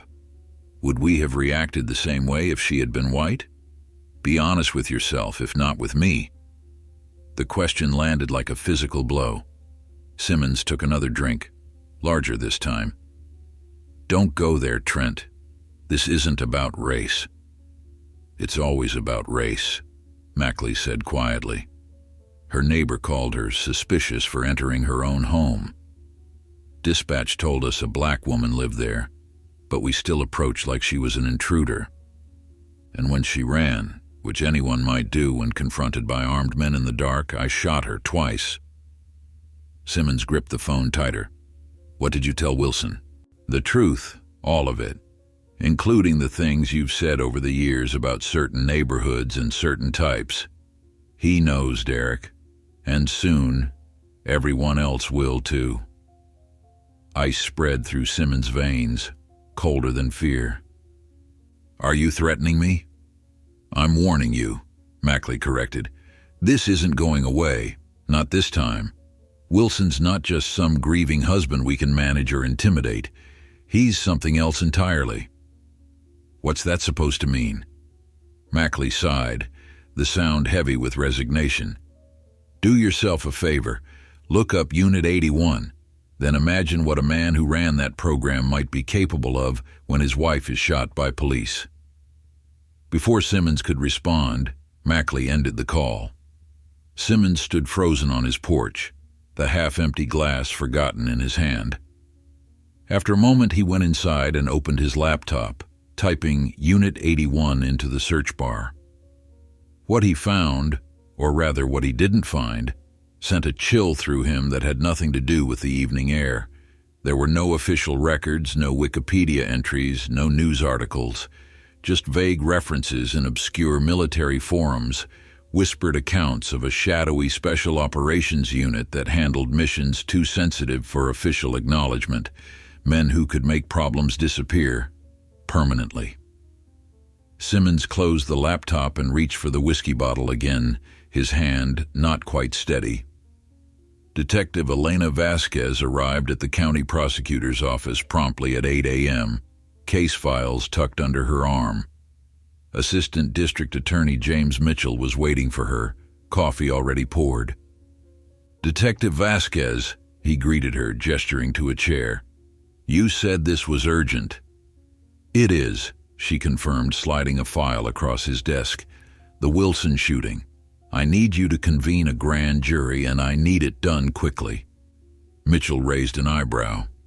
"Internal affairs investigations typically take weeks, sometimes months. You've barely started yours." "This case is different," Vasquez said firmly. "We have clear evidence of procedural violations, questionable judgment, and potentially biased policing, and we have a high-profile victim whose husband possesses both the resources and the motivation to ensure this doesn't get swept under the rug." Mitchell leaned back, studying her. "This isn't like you, Elena. You're usually thorough to a fault, unwilling to rush to judgment even when the evidence seems clear-cut." "I'm still being thorough," she insisted. "But I'm also being realistic. This case could tear the department apart if it's not handled properly. And properly means transparently and swiftly."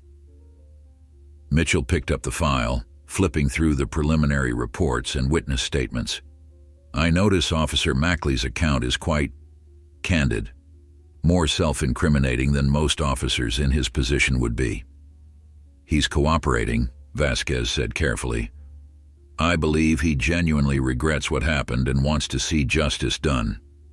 "And his partner, Simmons?" Vasquez's expression hardened slightly. "A different story entirely. He's sticking to the by-the-book narrative. No acknowledgement of error, no personal responsibility." Mitchell nodded thoughtfully. "Two officers, same incident, completely different responses. Interesting." He closed the file. "I'll present to the grand jury next week. But Elena, be careful with this one. Cases like this have ended careers." "I know," she said, rising to leave. "But sometimes the job requires it." As she walked to her car, Vasquez felt the weight of what she had just set in motion. Taking a case to the grand jury this quickly was unusual, especially for internal affairs. Bennett would see it as a betrayal, an end run around departmental protocols. But she hadn't become a cop to protect bad officers. She'd become a cop to protect the public, and sometimes that meant protecting the public from the police themselves. "Doctor?" Patel stood at Amara Wilson's bedside, clipboard in hand, as she explained the next steps to Marcus. "Her lung function has improved significantly, and the latest CT scan shows reduced swelling around the liver injury. I think we can attempt to wean her off the ventilator today." Marcus nodded, hope carefully controlled beneath his composed exterior. "What's the process?" "We'll gradually reduce the ventilator's support and see if she can maintain adequate oxygen levels on her own. If she does well, we'll remove the breathing tube entirely. She'll still need supplemental oxygen through a mask, but breathing independently is a crucial milestone in her recovery." "And if she struggles?" "Then we re-intubate and try again in a few days," Dr. Patel said honestly. "But I'm optimistic, Mr. Wilson. Your wife is showing remarkable resilience." As the medical team prepared for the procedure, Marcus stepped outside to make a call.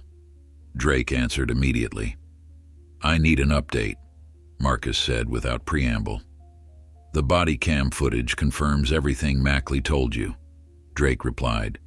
"His account is accurate. Dispatch mentioned a black female homeowner, but it was clearly glossed over.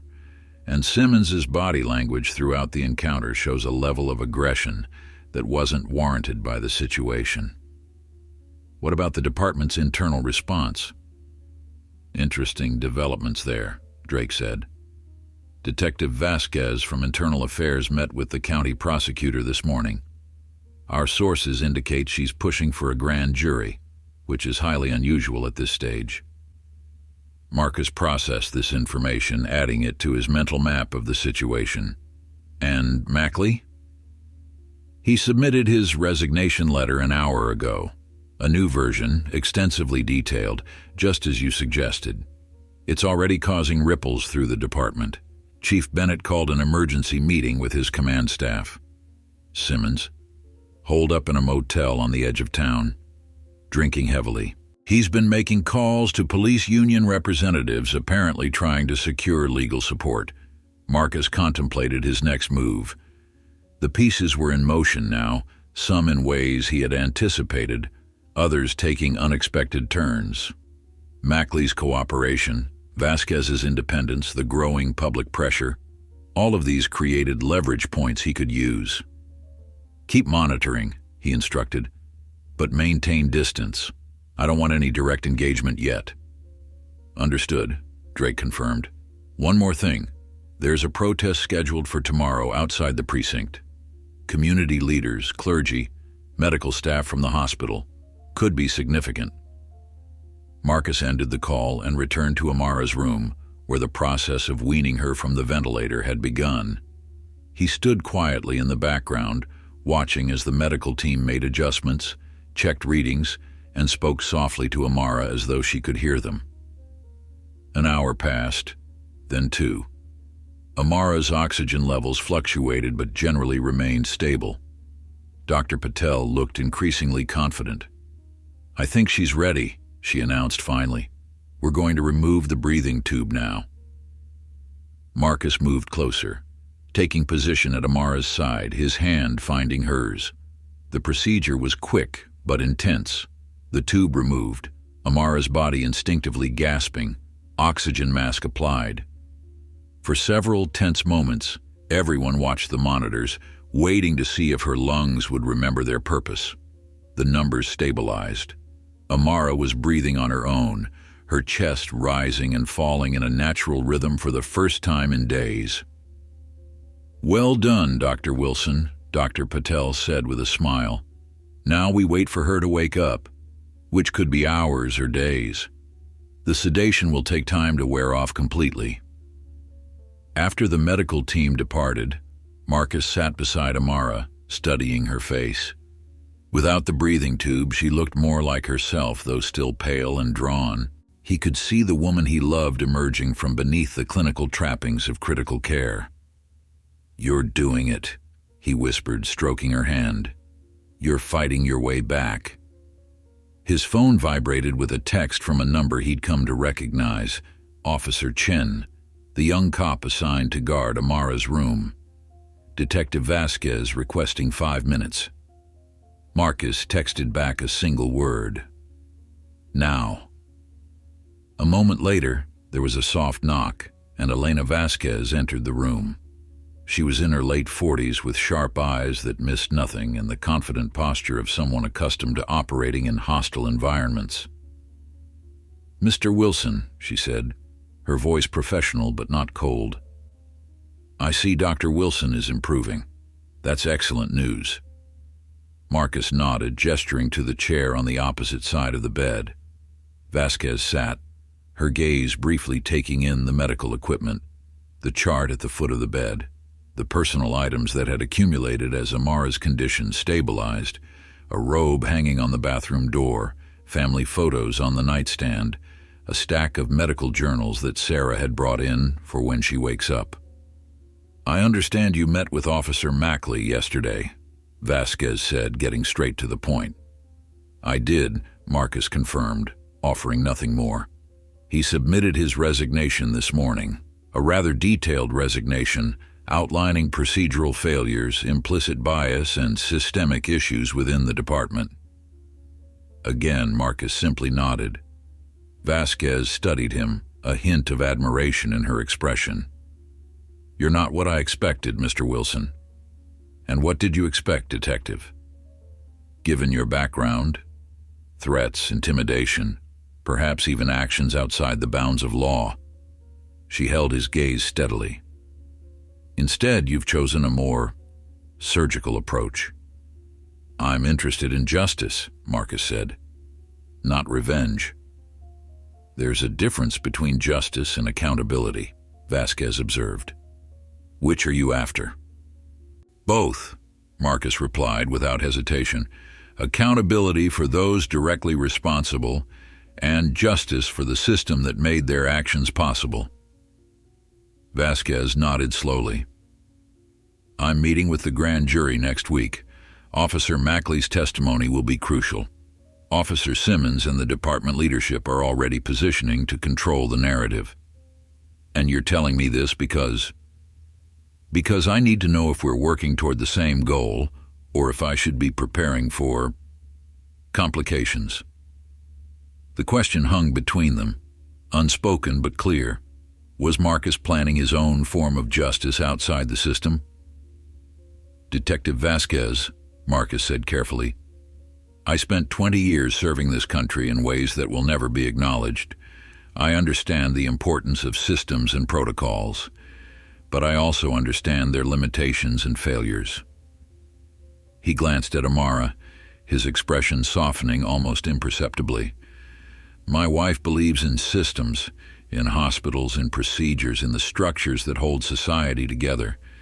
She's dedicated her life to saving people within those systems. I respect that too much to undermine it. He looked back at Vasquez. As long as the system is working toward justice, you'll have no complications from me. Vasquez rose, apparently satisfied with his answer, for now. I'll keep you informed of developments. And Mr. Wilson, I'm truly sorry about what happened to your wife. It never should have happened. After she left, Marcus turned back to Amara, whose breathing had settled into a steady rhythm beneath the oxygen mask. The detective thinks she's figured me out, he said softly. She believes I've chosen the path of lawful justice over personal vengeance. He brushed a strand of hair from Amara's forehead. And she's right, as long as the system delivers justice. But if it fails you, my love... He left the thought unfinished, but his eyes held the cold calculation of a man who had contingency plans for every contingency plan. Outside, the first raindrops of another storm began to fall, pattering against the hospital windows like the ticking of a clock counting down to a moment of truth. By morning, the rain had stopped, leaving behind a crystalline sky and streets that gleamed with reflected sunlight. Outside the Arlington Police Department headquarters, the crowd that had gathered overnight had swelled to over 300 people, hospital staff in scrubs, community activists with bullhorns, clergy in collars, and ordinary citizens holding hand-lettered signs. No justice, no peace. She was entering her own home. Black doctors' lives matter. Being black is not suspicious. The chants echoed off the glass and steel of the municipal buildings, creating a rhythm that seemed to pulse through the city itself. News vans lined the perimeter, cameras trained on the growing demonstration. National outlets had picked up the story, another black professional shot by police in their own home, placing Arlington at the center of a spotlight it had never wanted and wasn't prepared to handle. Inside the building, Chief Bennett stood at his office window, watching the crowd with a growing sense of dread. Captain Reeves entered without knocking, his face grim. "Sir, the mayor's on line 1 again." Bennett nodded without turning. "Tell her I'll call back in 10 minutes. I need to finish reviewing these reports." Also, Officer Mackley's resignation letter has been leaked to the press. It's all over social media, and the Post is running it as their lead story. That got Bennett's attention. He turned sharply. "Leaked by whom?" "We don't know yet," Reeves admitted. "But it's out there now with all the details, the dispatch call about the black female homeowner, Simmons's history of racially insensitive comments, the department's pattern of responding aggressively to suspicious person calls in affluent neighborhoods." Bennett closed his eyes briefly. "And the body cam footage?" "Not leaked as far as we know, but there are calls for its public release." "That can't happen," Bennett said firmly. "Not until the investigation is complete. It would prejudice any potential legal proceedings." Reeves gave him a skeptical look. "With respect, sir, that ship has probably sailed. Officer Mackley's resignation letter is essentially a confession and an indictment of the department all in one." Bennett sank into his chair, suddenly feeling every one of his 32 years in law enforcement. "What's our play here, Howard?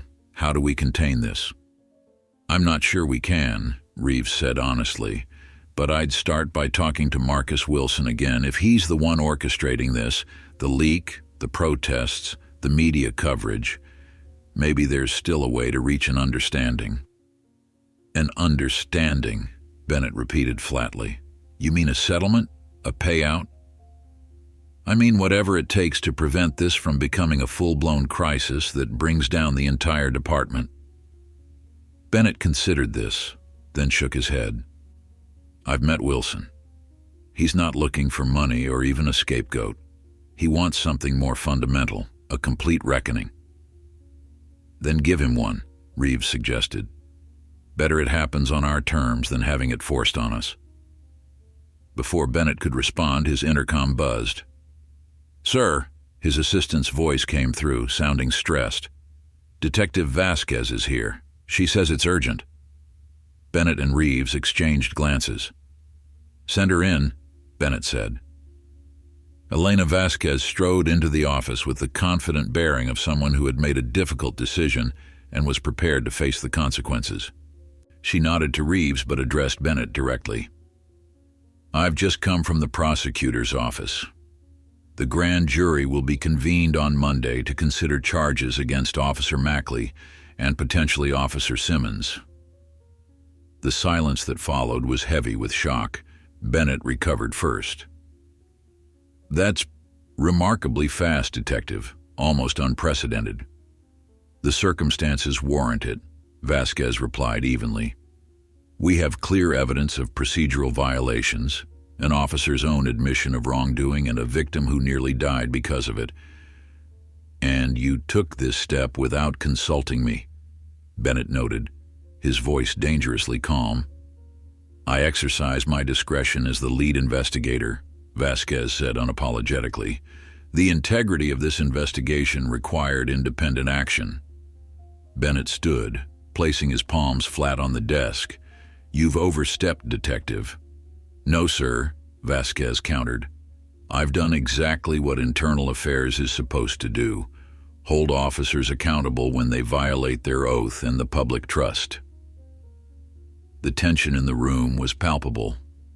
Reeves shifted uncomfortably, caught between his loyalty to Bennett and his grudging respect for Vasquez's principled stand. "You should know," Vasquez continued, "that Officer Mackley has agreed to testify fully and truthfully before the grand jury. He's also willing to cooperate with any subsequent criminal proceedings." Bennett absorbed this, his expression hardening.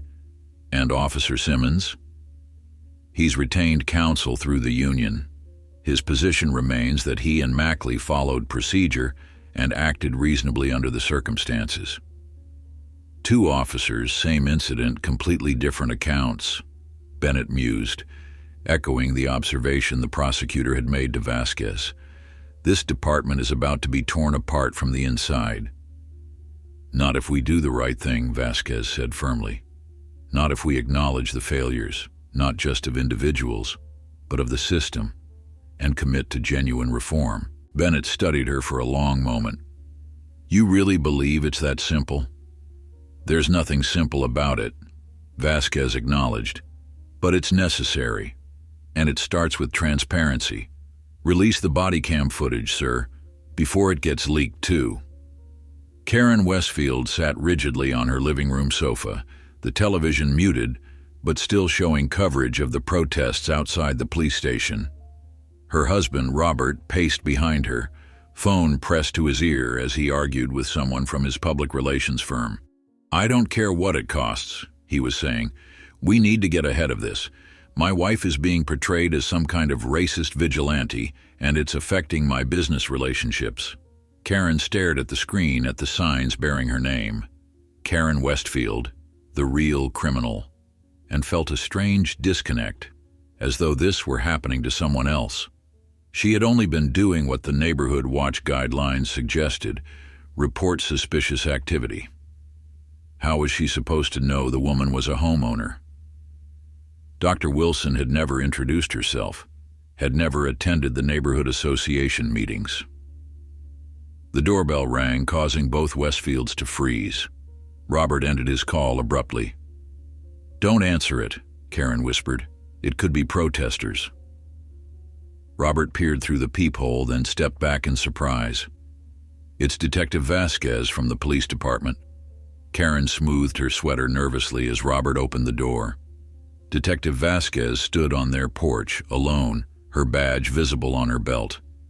"Mr. and Mrs. Westfield," she said politely, "I need to ask you some follow-up questions about the night of the incident.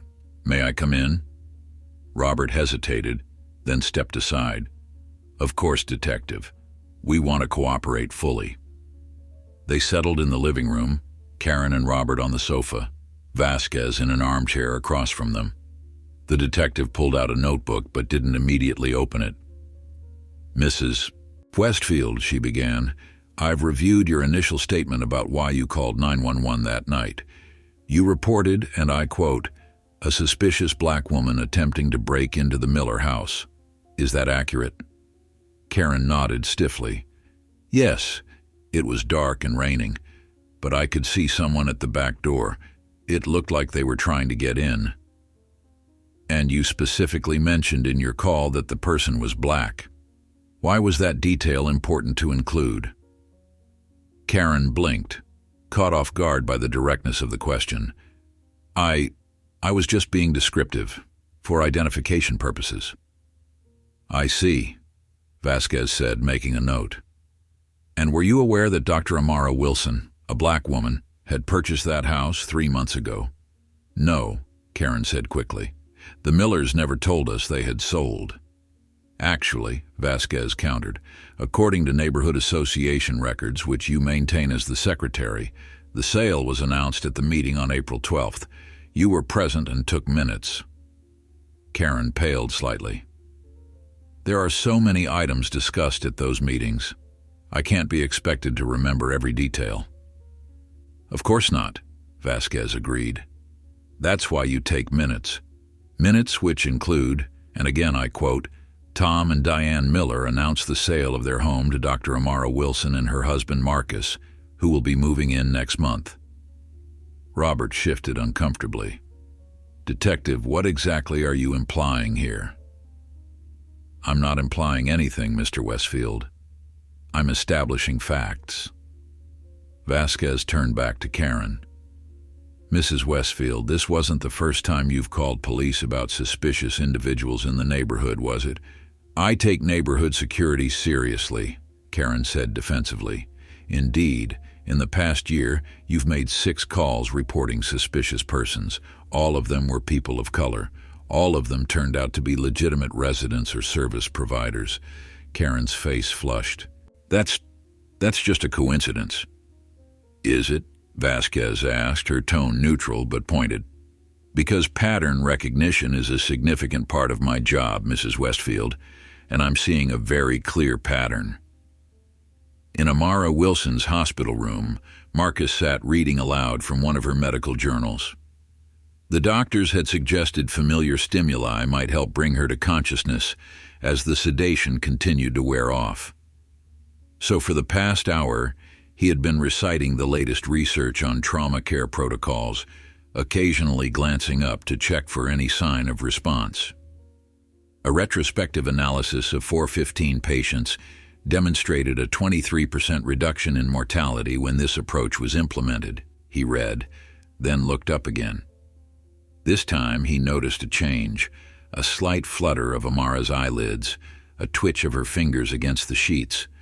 Marcus set down the journal and moved closer, taking her hand in his. Amara, he said softly, can you hear me? Another flutter, stronger this time. Then, slowly, her eyes opened, unfocused at first, then gradually sharpening as she registered her surroundings.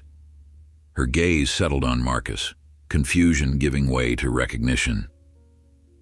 She tried to speak, but her throat was too dry, the lingering effects of intubation making it painful. Marcus quickly brought a small cup of ice chips to her lips. Easy, he murmured. Don't try to talk yet. You're in the hospital, you were shot, but you're going to be okay. Amara blinked, processing this information. Her eyes asked the questions her voice couldn't yet form. It was the police, Marcus explained gently. A misunderstanding. A neighbor called about a suspicious person at your house, and when the officers arrived, he let the sentence trail off, not wanting to overwhelm her. Amara managed to squeeze his hand weakly. Acknowledgement, not forgiveness. Her eyes held a clarity that suggested she understood exactly what had happened, even with so few details provided. Using her free hand, she mimicked writing. Marcus found a pen and notepad in the bedside drawer and held it where she could reach. With effort, she scrawled 3 shaky words. How long here? 4 days, Marcus answered. You had surgery to repair damage to your lung and liver. You've been sedated on a ventilator until yesterday." She wrote again. "The officers?" Marcus hesitated, unsure how much to share in her fragile state, but Amara had never appreciated being sheltered from difficult truths. "One has resigned and is cooperating with an investigation. The other is defending his actions. There will be a grand jury hearing next week." Amara closed her eyes briefly, absorbing this information. When she opened them again, there was a determination there that Marcus recognized, the same focus she brought to the operating room when lives were at stake. She wrote more slowly this time, each word deliberate. "What are you planning?" The question cut to the heart of everything: his training, his instincts, the network he had activated, the contingencies he had prepared. Amara knew him better than anyone, knew what he was capable of when those he loved were threatened. "Justice," he said simply. "Through the system, if possible." Her eyes narrowed slightly at the qualification. With effort, she wrote one final word, underlining it twice. "Promise?" Marcus held her gaze for a long moment. They had built their relationship on honesty, even when that honesty was difficult. "I promise to give the system a chance," he said carefully. "But I won't promise to accept injustice." Amara's expression softened with understanding. She was too weak to argue, too realistic to expect unconditional adherence to a system she knew was flawed. Instead, she simply squeezed his hand again, not acceptance, but acknowledgement of the complexity they faced together. Marcus pressed the call button to summon the medical team. As nurses and doctors flooded into the room, exclaiming over Amara's consciousness and checking her vitals, he stepped back, pulling out his phone to send a brief message to Drake. "She's awake. Proceed as discussed." The game had changed again. With Amara conscious, Marcus now had a responsibility not just to seek justice on her behalf, but to honor her wishes in how that justice was pursued. The path forward had narrowed, the constraints tightened, but in some ways, his resolve had only strengthened, because now it wasn't just about what had been done to Amara. It was about the world she would return to once she left this hospital, a world that needed to be safer, more just, than the one that had put her here. The county courthouse stood as a monument to justice, imposing limestone columns, broad steps leading to massive oak doors, the words, "Equal justice under law," chiseled into the pediment above. On Monday morning, those steps were crowded with protesters, journalists, and curious citizens, all drawn by the news that a grand jury had been convened to consider charges in the Wilson shooting. Inside, in a wood-paneled room shielded from public view, Officer Trent Mackley sat before 23 ordinary citizens who would determine whether criminal charges should be brought against him and his partner. Assistant District Attorney James Mitchell stood nearby, prepared to present evidence and guide the proceedings. "Officer Mackley," Mitchell began, "please tell the grand jury in your own words what happened on the night of May 14th when you and Officer Simmons responded to a call at 1420 Oak Ridge Lane." Mackley looked pale but composed. Unlike most officers in his position, who might offer the minimum required testimony or seek to justify their actions, he leaned forward and spoke with clarity and conviction. "We received a call about a suspicious person at the the Wilson residence. The caller, Karen Westfield, reported seeing someone trying to enter through the back door. Dispatch informed us during the call that the homeowners included a black female, approximately 35 years old, but neither myself nor Officer Simmons acknowledged that information." "Why not?" Mitchell asked. "Because we weren't really listening," Mackley admitted. "We'd responded to calls from Mrs. Westfield before, usually about people of color in the neighborhood, who turned out to be legitimate residents or workers. There was an unspoken understanding among officers that her calls weren't high priority, but we still had to respond." Yet you approach this call as if it were a potential burglary in progress? Mackley nodded. We did. When we arrived, it was raining heavily. Officer Simmons went around back while I checked the front of the house. He radioed that he'd spotted someone at the back door, and I joined him. We identified ourselves as police, but due to the rain and darkness, Dr. Wilson may not have clearly seen that we were officers. What happened next? Dr. Wilson ran. Officer Simmons grabbed at her leg as she tried to climb the fence. There was a brief struggle, and I saw something metallic in her hand. I yelled, "Gun!" and fired twice. Mackley's voice wavered. I was wrong. What I saw was a keychain flashlight.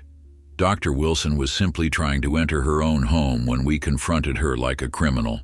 The grand jurors listened intently, some taking notes, others watching Mackley's face for signs of deception or remorse. They found only the latter, genuine, palpable remorse. Officer Mackley, Mitchell continued, in your professional opinion, could this incident have been avoided? Yes, Mackley said without hesitation. If we had acknowledged and properly processed the information from dispatch that a black female homeowner lived at that address, if we had approached with less aggression and more communication, if we had given Dr. Wilson a reasonable opportunity to identify herself, if I had taken an extra second to confirm what I thought was a weapon, there were multiple points where different decisions could have prevented this tragedy. Mitchell nodded, then shifted gears. I'd like to ask about your partner, Officer Simmons. How would you characterize his approach to policing, particularly in diverse neighborhoods? Mackley tensed visibly. Testifying about his own actions was one thing. Speaking against a fellow officer was another entirely. But he had committed to the truth, however uncomfortable. Officer Simmons has exhibited patterns of behavior that suggest bias, he said carefully. Comments about certain neighborhoods being inherently dangerous, references to suspects using coded language, disproportionate suspicion toward people of color. Nothing overtly racist that would trigger disciplinary action, but a consistent pattern that creates a certain approach to policing. And did that approach influence what happened that night? Mackley took a deep breath. I believe it did. The immediate assumption of criminal intent, the aggressive engagement, the failure to consider alternative explanations, these aren't just individual mistakes. They're the product of a mindset that sees certain people as inherently suspicious. As Mackley continued his testimony, the gravity of what he was doing, breaking the blue wall of silence that typically protected officers from accountability, settled over the room. This wasn't just about one incident or one officer. It was about confronting the systemic issues that made such incidents possible, even inevitable. Chief Bennett sat at his desk, staring at the USB drive that contained the complete, unedited body cam footage from both Officer Mackley and Officer Simmons on the night of the shooting. His hand hovered over it, indecision evident in his furrowed brow. A knock at the door interrupted his contemplation. Captain Reeves entered, looking grim. The mayor just called an emergency press conference for 3 p.m., Reeves reported. She's going to announce an independent review of department policies regarding use of force and response to calls in minority neighborhoods. Bennett nodded, unsurprised. Political cover. Can't blame her. There's more, Reeves continued.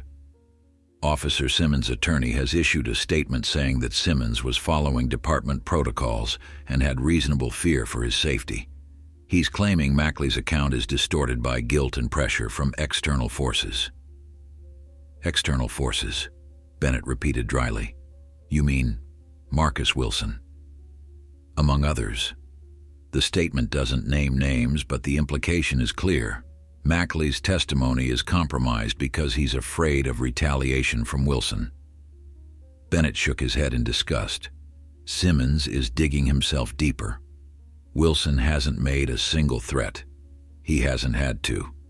The facts are damning enough on their own. He picked up the USB drive, turning it over in his hand. It's time, Howard. We need to release the footage. Reeves looked alarmed. Sir, legal advises against it. With the grand jury in session, I know what legal advises. Bennett cut in. But this isn't just a legal situation anymore. It's a moral one. The public deserves to see what happened, unfiltered and unedited. And if it further inflames the situation... Bennett met his gaze steadily. Then we deal with that too. But I'm done hiding behind protocols and procedures while this department's credibility erodes by the hour. He reached for his phone. Get the media relations team in here. We're holding our own press conference at 2 p.m. before the mayor, before Simmons's lawyer can spin this further. It's time for transparency.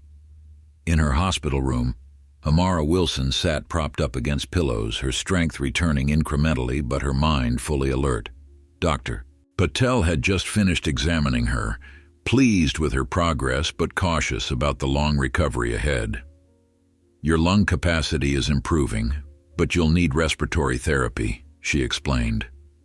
And the liver damage will take time to fully heal.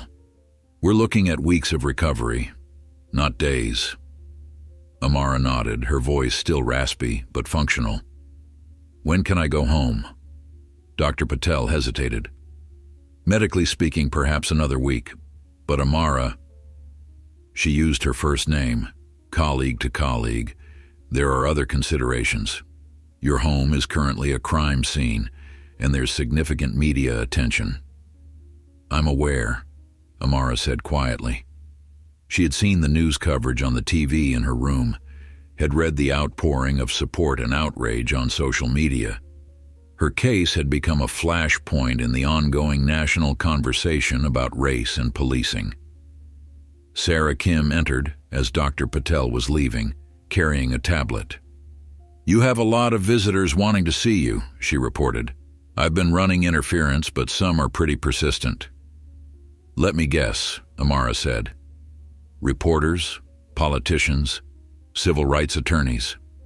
All of the above, Sarah confirmed, plus about half the hospital staff. You're something of a hero around here now. Amara grimaced.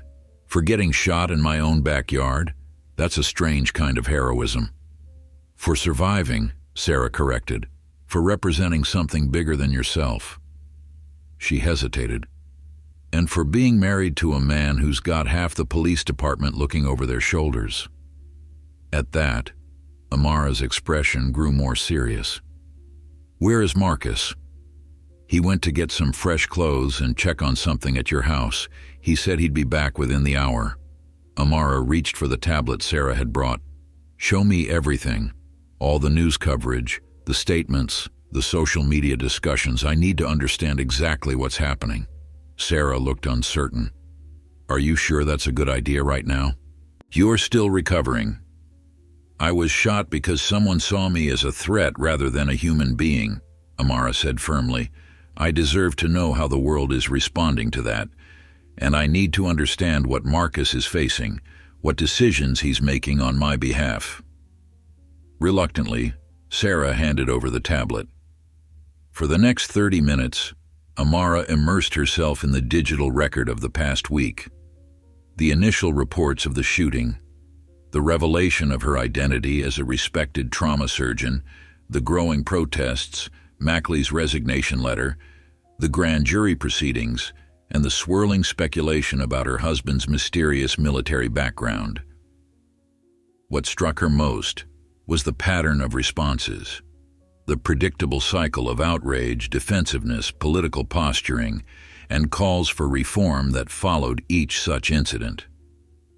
And yet, beneath the familiar rhythms of media coverage and public reaction, she sensed something different this time, a controlled precision to how information was being released, a strategic escalation of pressure on the department and the system it represented. Marcus's hand was evident, not in bombastic threats or public statements, but in the careful architecture of accountability that was being constructed around the officers in the department. This wasn't chaos. It was choreography. When Sarah returned, she found Amara deep in thought, the tablet set aside. "You've created quite a movement out there," Sarah observed. "I've never seen the hospital staff so united around a cause." "It's not about me," Amara said softly. "It's about what I represent. The realization that education, career success, following the rules, none of it provides protection when someone looks at your skin and sees a threat." "What will you do when you're recovered?" Sarah asked. "Will you stay in Arlington?" Amara looked out the window, considering the question. "I don't know. Part of me wants to run as far from here as possible. But another part says that leaving would be surrendering something important, the right to live safely in my own home, in my own community."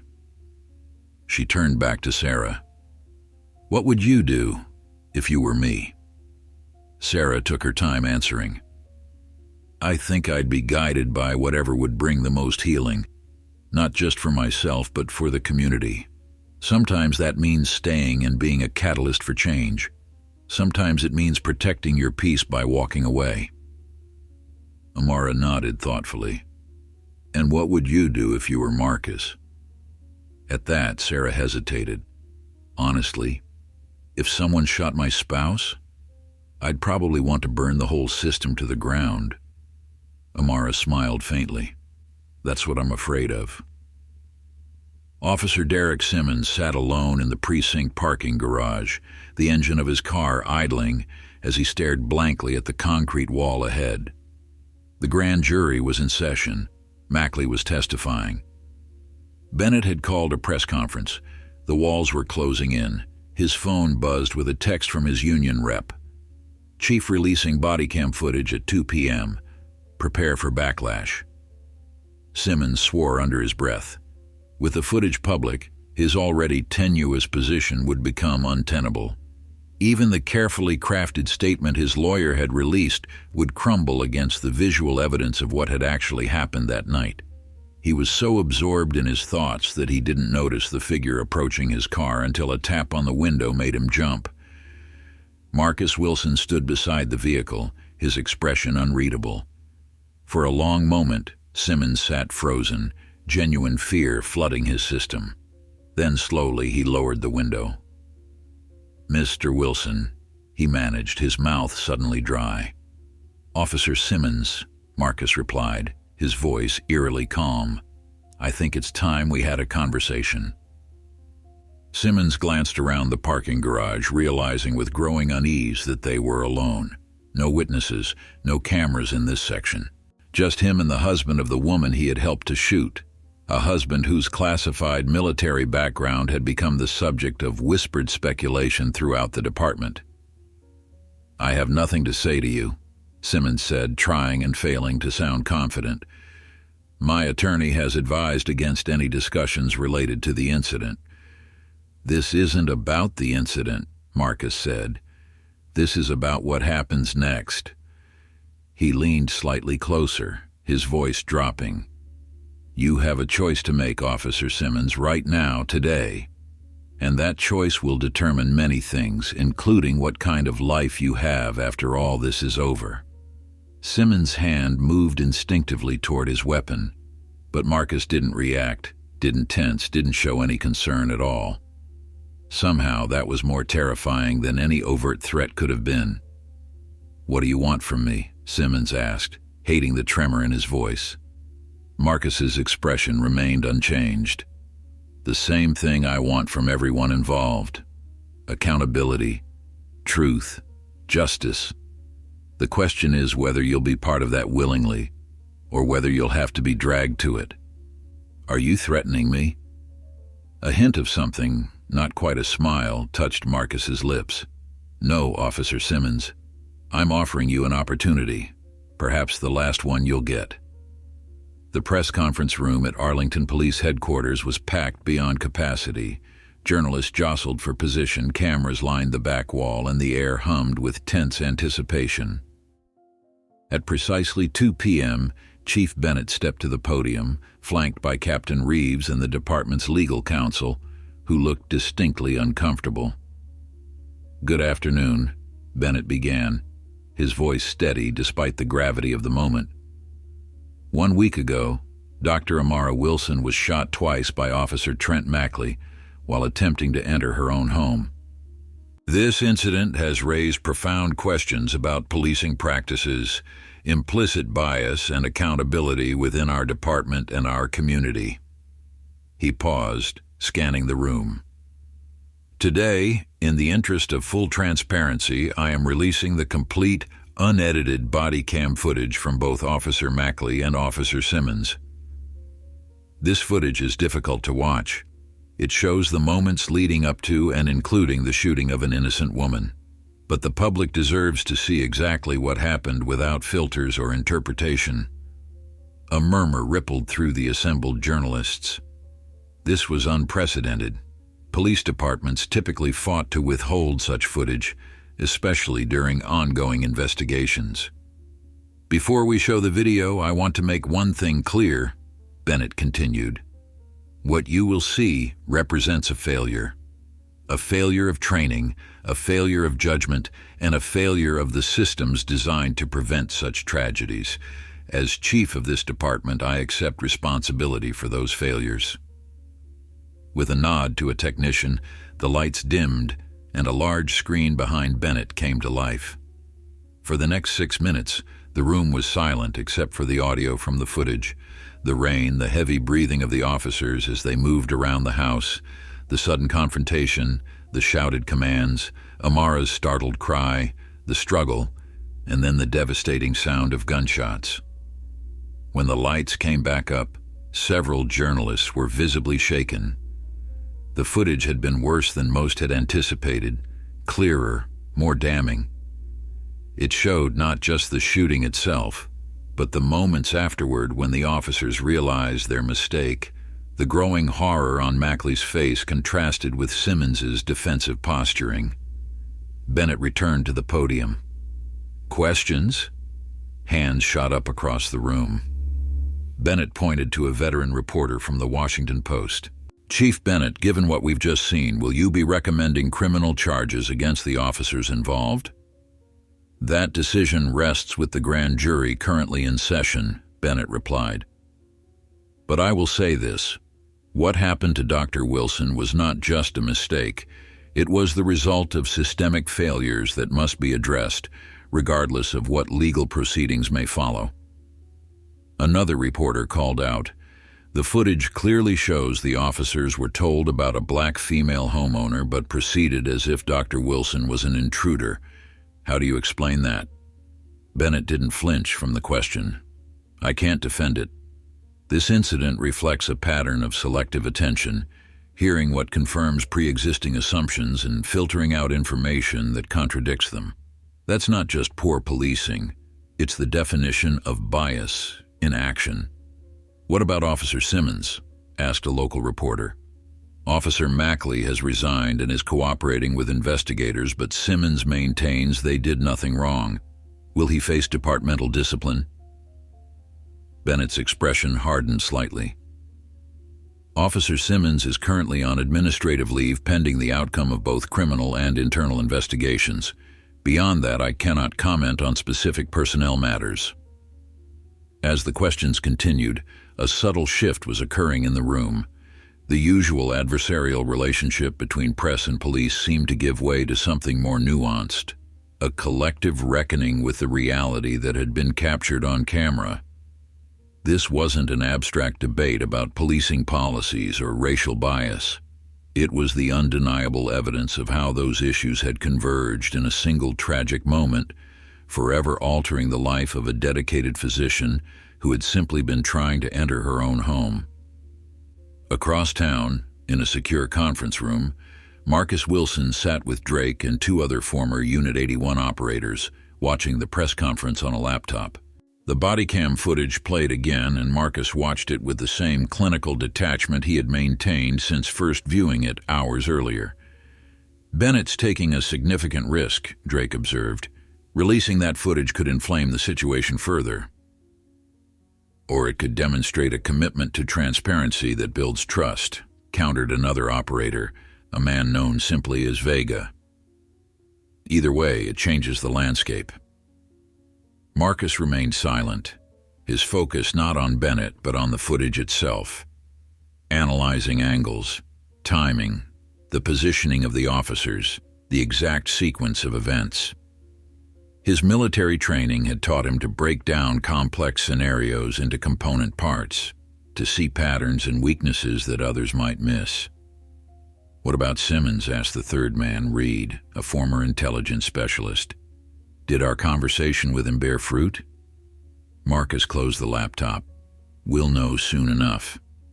Drake raised an eyebrow. "You offered him a way out?" "I offered him a choice," Marcus corrected. "Accountability or consequences." The distinction hung in the air, heavy with implication. These men had operated in shadows for most of their careers, had executed missions where consequences often meant something final and irreversible. But they also understood that Marcus had changed during his years with Amara, had found a different path, a different definition of justice. "And if he makes the wrong choice?" Vega asked quietly. Marcus met his gaze evenly. "There are many forms of justice, not all of them involving courtrooms. But Amara believes in systems, in the possibility of reform rather than retribution. I owe it to her to honor that belief to a point." He stood, signaling the end of the meeting. "Keep monitoring the situation. I need to get back to the hospital." As the others nodded and began gathering their equipment, Drake held Marcus back with a light touch on his arm. "The unit stands ready," he said softly. "Whatever you decide." Marcus acknowledged this with a slight nod. "Let's hope it doesn't come to that." The grand jury deliberations had stretched into the evening, the 23 citizens grappling with their responsibility to determine whether officers Mackley and Simmons should face criminal charges. They had reviewed the body cam footage multiple times, had heard testimony from both officers, Simmons appearing reluctantly under subpoena, and had listened to expert analyses of police procedures and use of force protocols. At 7:42 p.m., they reached their decision. Assistant District Attorney Mitchell emerged from the courthouse to find a crowd still gathered despite the late hour, their numbers swelled by people who had seen the body cam footage on the evening news. "The grand jury has returned indictments," Mitchell announced, his voice carrying across the hushed gathering. "Officer Trent Mackley has been charged with negligent assault, a misdemeanor carrying a maximum sentence of 1 year in jail. Officer Derek Simmons has been charged with felony assault with a deadly weapon and official misconduct, carrying a potential sentence of up to 7 years. A roar went up from the crowd, not celebration exactly, but a collective release of tension, a recognition that some measure of accountability might be possible. Mitchell continued. In an unusual move, Officer Mackley has waived his right to a trial and has agreed to plead guilty to the charge. As part of his plea agreement, he will provide comprehensive testimony regarding departmental practices and specific incidents that may reflect systemic bias in policing. This was unprecedented, an officer not only accepting criminal responsibility, but agreeing to expose the broader culture that had shaped his actions. The implications rippled through the crowd, through the media representatives frantically phoning in updates, through the police officers watching from the periphery with expressions ranging from shock to resignation. Officer Simmons, Mitchell added, will be arraigned tomorrow morning. He has been taken into custody pending that hearing. As Mitchell fielded questions from the press, a text message arrived on Marcus Wilson's phone. Justice is being served. Amara is asking for you. In her hospital room, Amara sat up straighter as Marcus entered, her expression a mixture of relief and concern. CNN played on the television mounted on the wall, showing footage of the crowd outside the courthouse reacting to the indictment announcements. You've been busy, she said, her voice stronger now, though still bearing the raspy edge of recent intubation. Marcus moved to her side, taking her hand. The system is working for once. Because you've been guiding it, Amara observed, not accusingly, but with clear insight into what had been happening. Mackley's cooperation, the leaked resignation letter, the body cam footage, none of that was coincidence. No, Marcus acknowledged. But everything that's happened has been within the bounds of the law. The truth was already there. It just needed the right pressure to emerge. Amara studied his face, reading the subtle cues that others would miss. And Simmons? I noticed his charges are more serious. What did you say to him in that parking garage? Marcus's eyebrows rose slightly. You know about that? Sarah showed me the news coverage. Someone photographed you approaching his car. What happened? Marcus considered his response carefully. I offered him the same choice I offered Mackley. Take responsibility or face the consequences. Mackley chose wisely. Simmons did not. What does that mean? Amara pressed. What did you do? I did nothing, Marcus said simply. Simmons did it to himself. After our conversation, he went directly to his union representative and demanded protection, claimed I had threatened him, that I was orchestrating a conspiracy against him and the department. And was he right? Amara asked softly. Marcus's lips curved in the barest hint of a smile. About the threat? No, I never threatened him. I simply pointed out that the evidence against him was overwhelming and that his options were narrowing. About the orchestration? Perhaps partially. I've been facilitating certain developments. Amara sighed, a mixture of exasperation and understanding. Marcus, the system is working, he repeated firmly. Simmons is being held accountable through legal channels. The department is facing a reckoning through public pressure and political necessity. Reform is on the horizon. Isn't that what you would want? Yes, Amara admitted. But I know you, Marcus. I know there was a contingency plan if the system failed. There still is, isn't there? Marcus didn't answer directly. Instead, he reached for the television remote and turned up the volume. The coverage had shifted to Chief Bennett, who was announcing the formation of a civilian review board with actual disciplinary authority, the implementation of mandatory bias training for all officers, and a complete overhaul of how the department responded to suspicious person calls. Change is happening, Marcus said. Real change, not just symbolic gestures or temporary adjustments. That's the best outcome, better than any retribution could be. Amara seemed to accept this, though a lingering doubt remained in her eyes. And what about us? Where do we go from here? The question encompassed so much. Their home, now forever associated with trauma. Their place in a community that had failed to recognize Amara as a legitimate resident. Their future in a city that would always remember them for this incident rather than their contributions. That's for you to decide, Marcus said gently.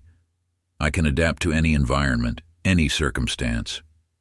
But you're the one who was hurt, whose safety was violated. Your healing has to guide our next steps. Amara looked toward the window, considering. I spent years training to save lives, to repair broken bodies. Maybe now I need to help repair a broken system. She turned back to Marcus. I don't want to run away. I want to stay and be part of the solution. Then we stay, Marcus agreed, and we build something better from this tragedy. As they sat together, the news continued to unfold on the screen. Interviews with community leaders, statements from police reform advocates, analyses of what the indictments meant for accountability nationwide. In the midst of it all, a brief segment showed Karen Westfield, the neighbor whose call had initiated the chain of events leading to the shooting. I was wrong, she said, her voice shaking slightly as she addressed reporters outside her home. I made assumptions based on prejudices I didn't even recognize in myself. Dr. Wilson nearly died because of those assumptions, and I can never undo that harm. All I can do now is acknowledge my part in it and commit to changing the patterns of thought that made it possible. It was a small moment in the broader narrative, but significant. Another crack in the foundation of a system built on unexamined biases and unchallenged assumptions. "It's working," Amara murmured, squeezing Marcus's hand. "The system can work, if enough people demand that it does." Marcus nodded, though something in his eyes suggested he wasn't entirely convinced. The system was working this time, in this case, because of extraordinary circumstances: a victim with unimpeachable credentials, a husband with unique capabilities, a perfect storm of public attention and political pressure. But what about next time? What about the countless others without such advantages, whose stories never made headlines, whose justice was denied in the shadows? That question remained unanswered as night fell over Arlington, a city forever changed by 6 minutes of footage that had forced it to confront truths it had long preferred to ignore. 6 months later, autumn had transformed Arlington, painting the trees in fiery oranges and deep reds.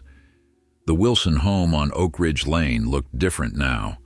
A new fence, additional lighting, a sophisticated security system that Marcus had insisted upon. But the most significant changes weren't physical. They were in the fabric of the community itself. Amara stood at the kitchen window, watching leaves drift across the backyard where she had nearly died. Her recovery had been arduous, months of physical therapy to regain full lung capacity, a second surgery to address complications from the liver damage, and the less visible but equally challenging psychological healing. The yard no longer triggered flashbacks as it once had, though she still avoided going out there after dark. The sound of the front door opening announced Marcus's return. He entered the kitchen carrying a manila envelope, his expression neutral but with a hint of satisfaction in his eyes that Amara had learned to recognize. "The sentencing?" she asked, already knowing the answer. Marcus nodded, placing the envelope on the counter. Officer Mackley received 6 months probation and 200 hours of community service, along with permanent revocation of his law enforcement certification. The judge cited his immediate cooperation and genuine remorse as mitigating factors. "And Simmons?" 4 years, Marcus said, with possibility of parole after 2. The judge was particularly harsh about his attempt to shift blame and his history of similar incidents that came to light during the trial. Amara absorbed this information, her feelings complex. There was no satisfaction in seeing lives derailed, even the lives of those who had nearly ended hers. But there was a sense of closure, of justice being served in a system that too often failed to deliver it. "What about the civil suit against the department?" she asked, pouring coffee for both of them. "Settled," Marcus replied. "The terms include everything we asked for: mandatory bias training with regular reassessment, civilian oversight with actual authority, revised protocols for suspicious person calls, and funding for community-based alternatives to police response in nonviolent situations." Amara handed him a mug. "And the financial settlement?" $5 million, as agreed, all of which will go to the foundation. The Amara Wilson Foundation had been established 3 months earlier, dedicated to supporting victims of police violence and advocating for systemic reform. It had already provided assistance to dozens of families who lacked the resources and platform that Amara's case had generated. "I spoke with Lisa Jackson today," Amara said, referring to a mother whose unarmed son had been shot by police in a neighboring county 2 years earlier, a case that had received little media attention and no justice. "The Foundation's legal team thinks they can get her case reopened based on new evidence." Marcus nodded, pride evident in his expression. Amara had transformed her trauma into purpose, using her medical credentials, her personal experience, and the public attention her case had received to create meaningful change. She had returned to work at the hospital part-time, but the Foundation had become her primary focus, a mission that utilized her analytical mind, her compassion, and her newfound understanding of how systems failed those they were meant to protect. "The hospital board meeting went well?" he asked, changing the subject. "Very," Amara confirmed. "They unanimously approved the new community outreach program. We'll be providing free trauma care training to residents in underserved neighborhoods, basic skills that can save lives in emergencies before professional help arrives." The program had been Amara's brainchild, born from the realization that the communities most affected by violence often had the least access to immediate medical care. By empowering residents with practical skills, she was creating a network of first responders where the system had previously left a void. Marcus set down his coffee. "I heard from Drake this morning. The unit's been officially disbanded." This caught Amara's attention. "After all these years, why now?" "Official reason is budget reallocation," Marcus said with a slight smile. "Unofficial reason is that too many of its former operators have developed independent interests in police accountability and military transparency." Amara raised an eyebrow. "Meaning you've inspired others to redirect their skills?" "Perhaps," Marcus acknowledged. "Or perhaps the powers that be finally recognize that creating units like that has consequences they can't control, men trained to operate without oversight, to achieve objectives by any means necessary. Eventually they apply those skills to causes beyond official missions." The doorbell rang, interrupting their conversation. Marcus checked his watch. "That will be Detective Vasquez." Elena Vasquez had undergone her own transformation over the past 6 months. Her handling of the Wilson case had earned her both commendation and criticism, the former from police reform advocates and community leaders, the latter from within the department itself. She had recently been appointed to lead the newly formed Accountability and Community Standards Division, a position created as part of the settlement. Amara welcomed her into the living room, where they settled into what had become a regular monthly meeting, part official follow-up, part genuine friendship that had developed despite the circumstances of their initial connection. "The new protocols are finally being implemented department-wide," Vasquez reported, accepting the coffee Amara offered. "There's resistance from some of the old guard, but Bennett's been surprisingly firm about it. I think your case fundamentally changed him." "People can change when confronted with undeniable truth," Amara said. "Even those who benefit from the system as it exists." "Speaking of change," Vasquez continued, "Karen Westfield has become one of our most dedicated community liaisons. She's been particularly effective with other affluent white residents, challenging their perceptions and assumptions. It's like she's on a personal mission of atonement." Marcus, who had remained standing by the window, turned slightly at this. "Redemption is possible for those who genuinely seek it." The statement carried weight coming from him, a man who had spent decades in a world where redemption was rarely considered, where threats were eliminated rather than reformed.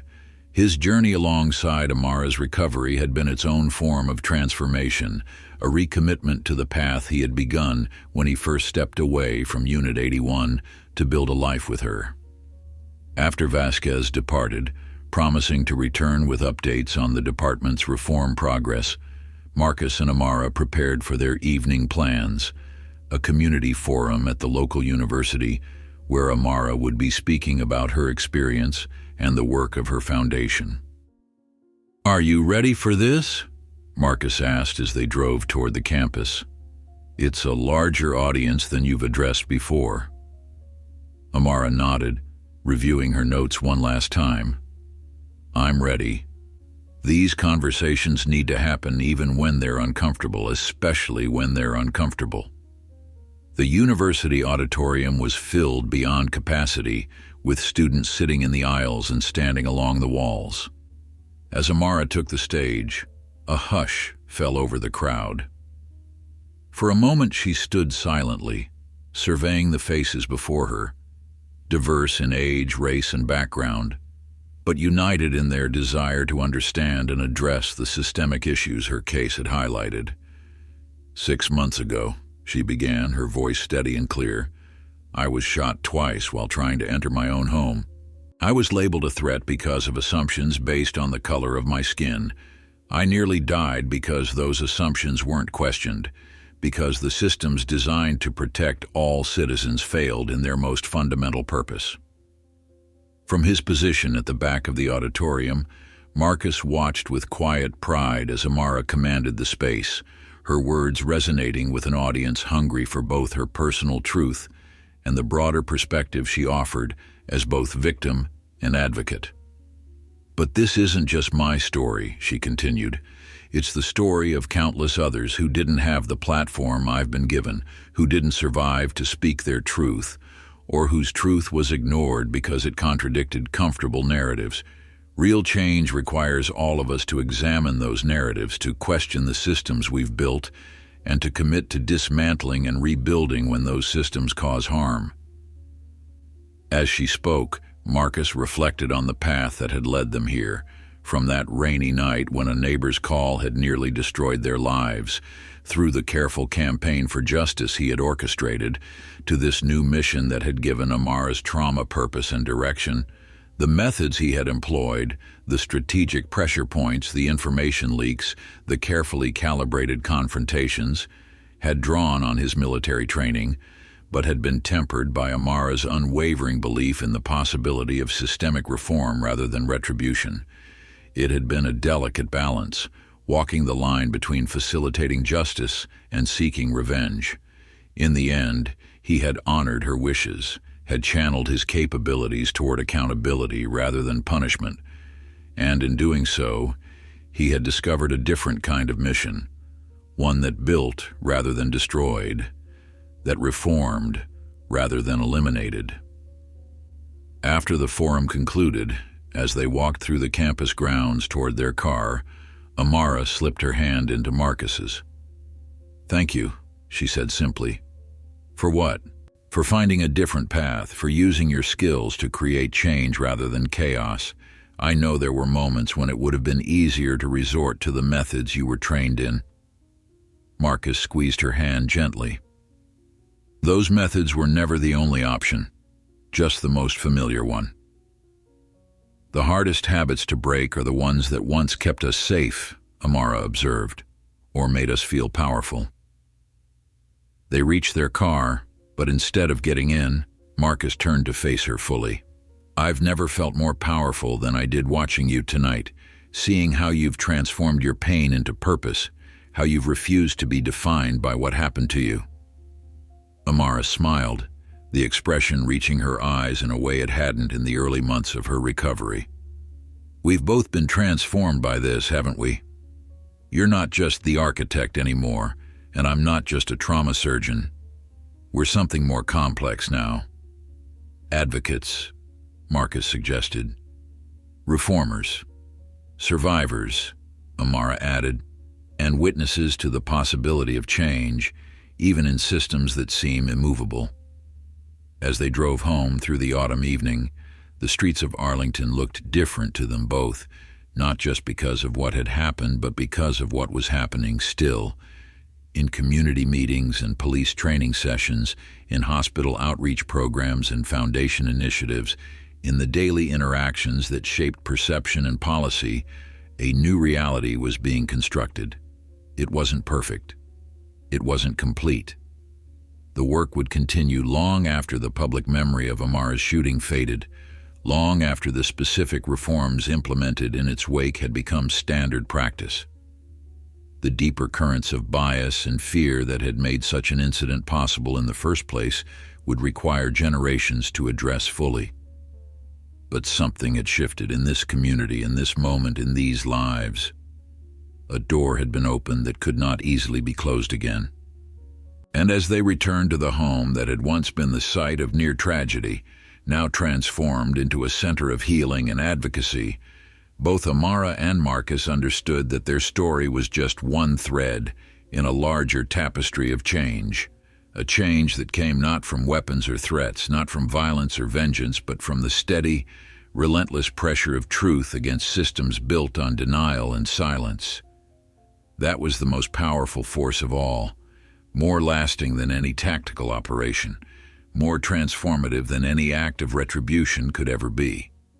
It was justice in its truest form, not merely punishing wrongdoing but creating conditions where such wrongs became increasingly difficult to commit and impossible to ignore. And in that creation, they had found not just purpose but peace. A peace earned through struggle, strengthened by love, and dedicated to ensuring that what had happened to Amara would happen to fewer others in the future, not because potential perpetrators feared consequences, but because the system itself had evolved beyond the biases that made such tragedies inevitable. That was the legacy they were building, shot by shot, story by story, change by change, a legacy worthy of all they had endured and all they had learned along the way.